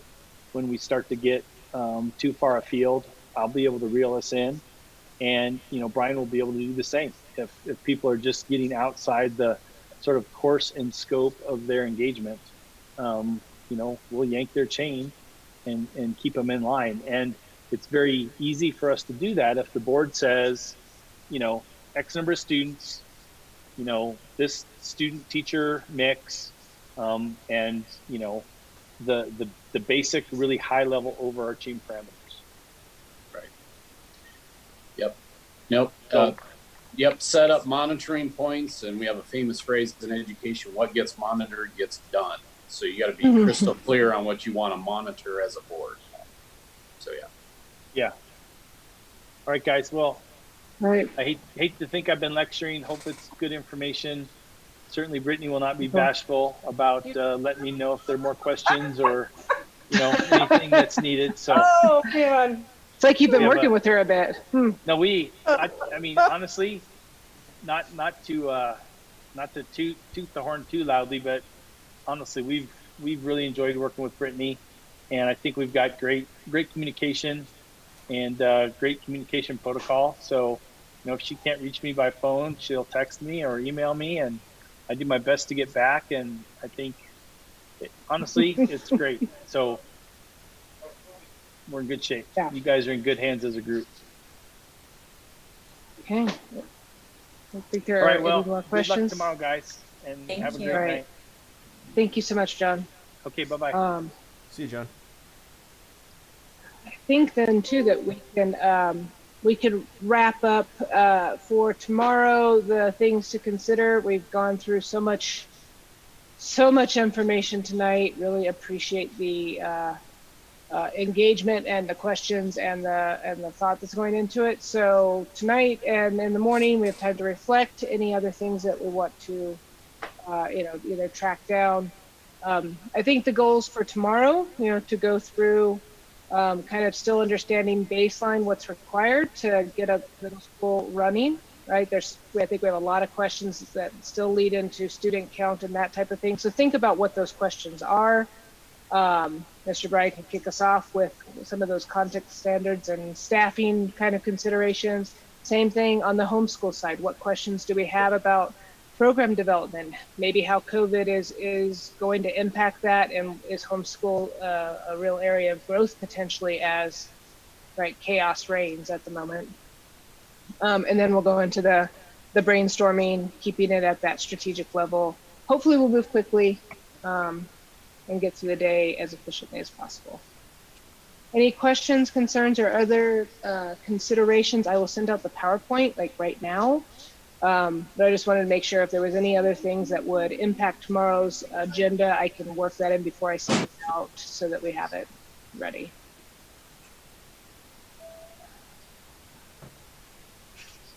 And we are done. Right. Jack, anything you want to end us on, or? Oh, I want to go home. Tell me when to stop the stream. All right, I think we are done. Have a All good right. day. Move, we adjourn. Bye-bye. Okay, Bye. yeah. There you go. Thanks, Phil. Bye, Carmen. Thanks, everyone. See you tomorrow. See you tomorrow.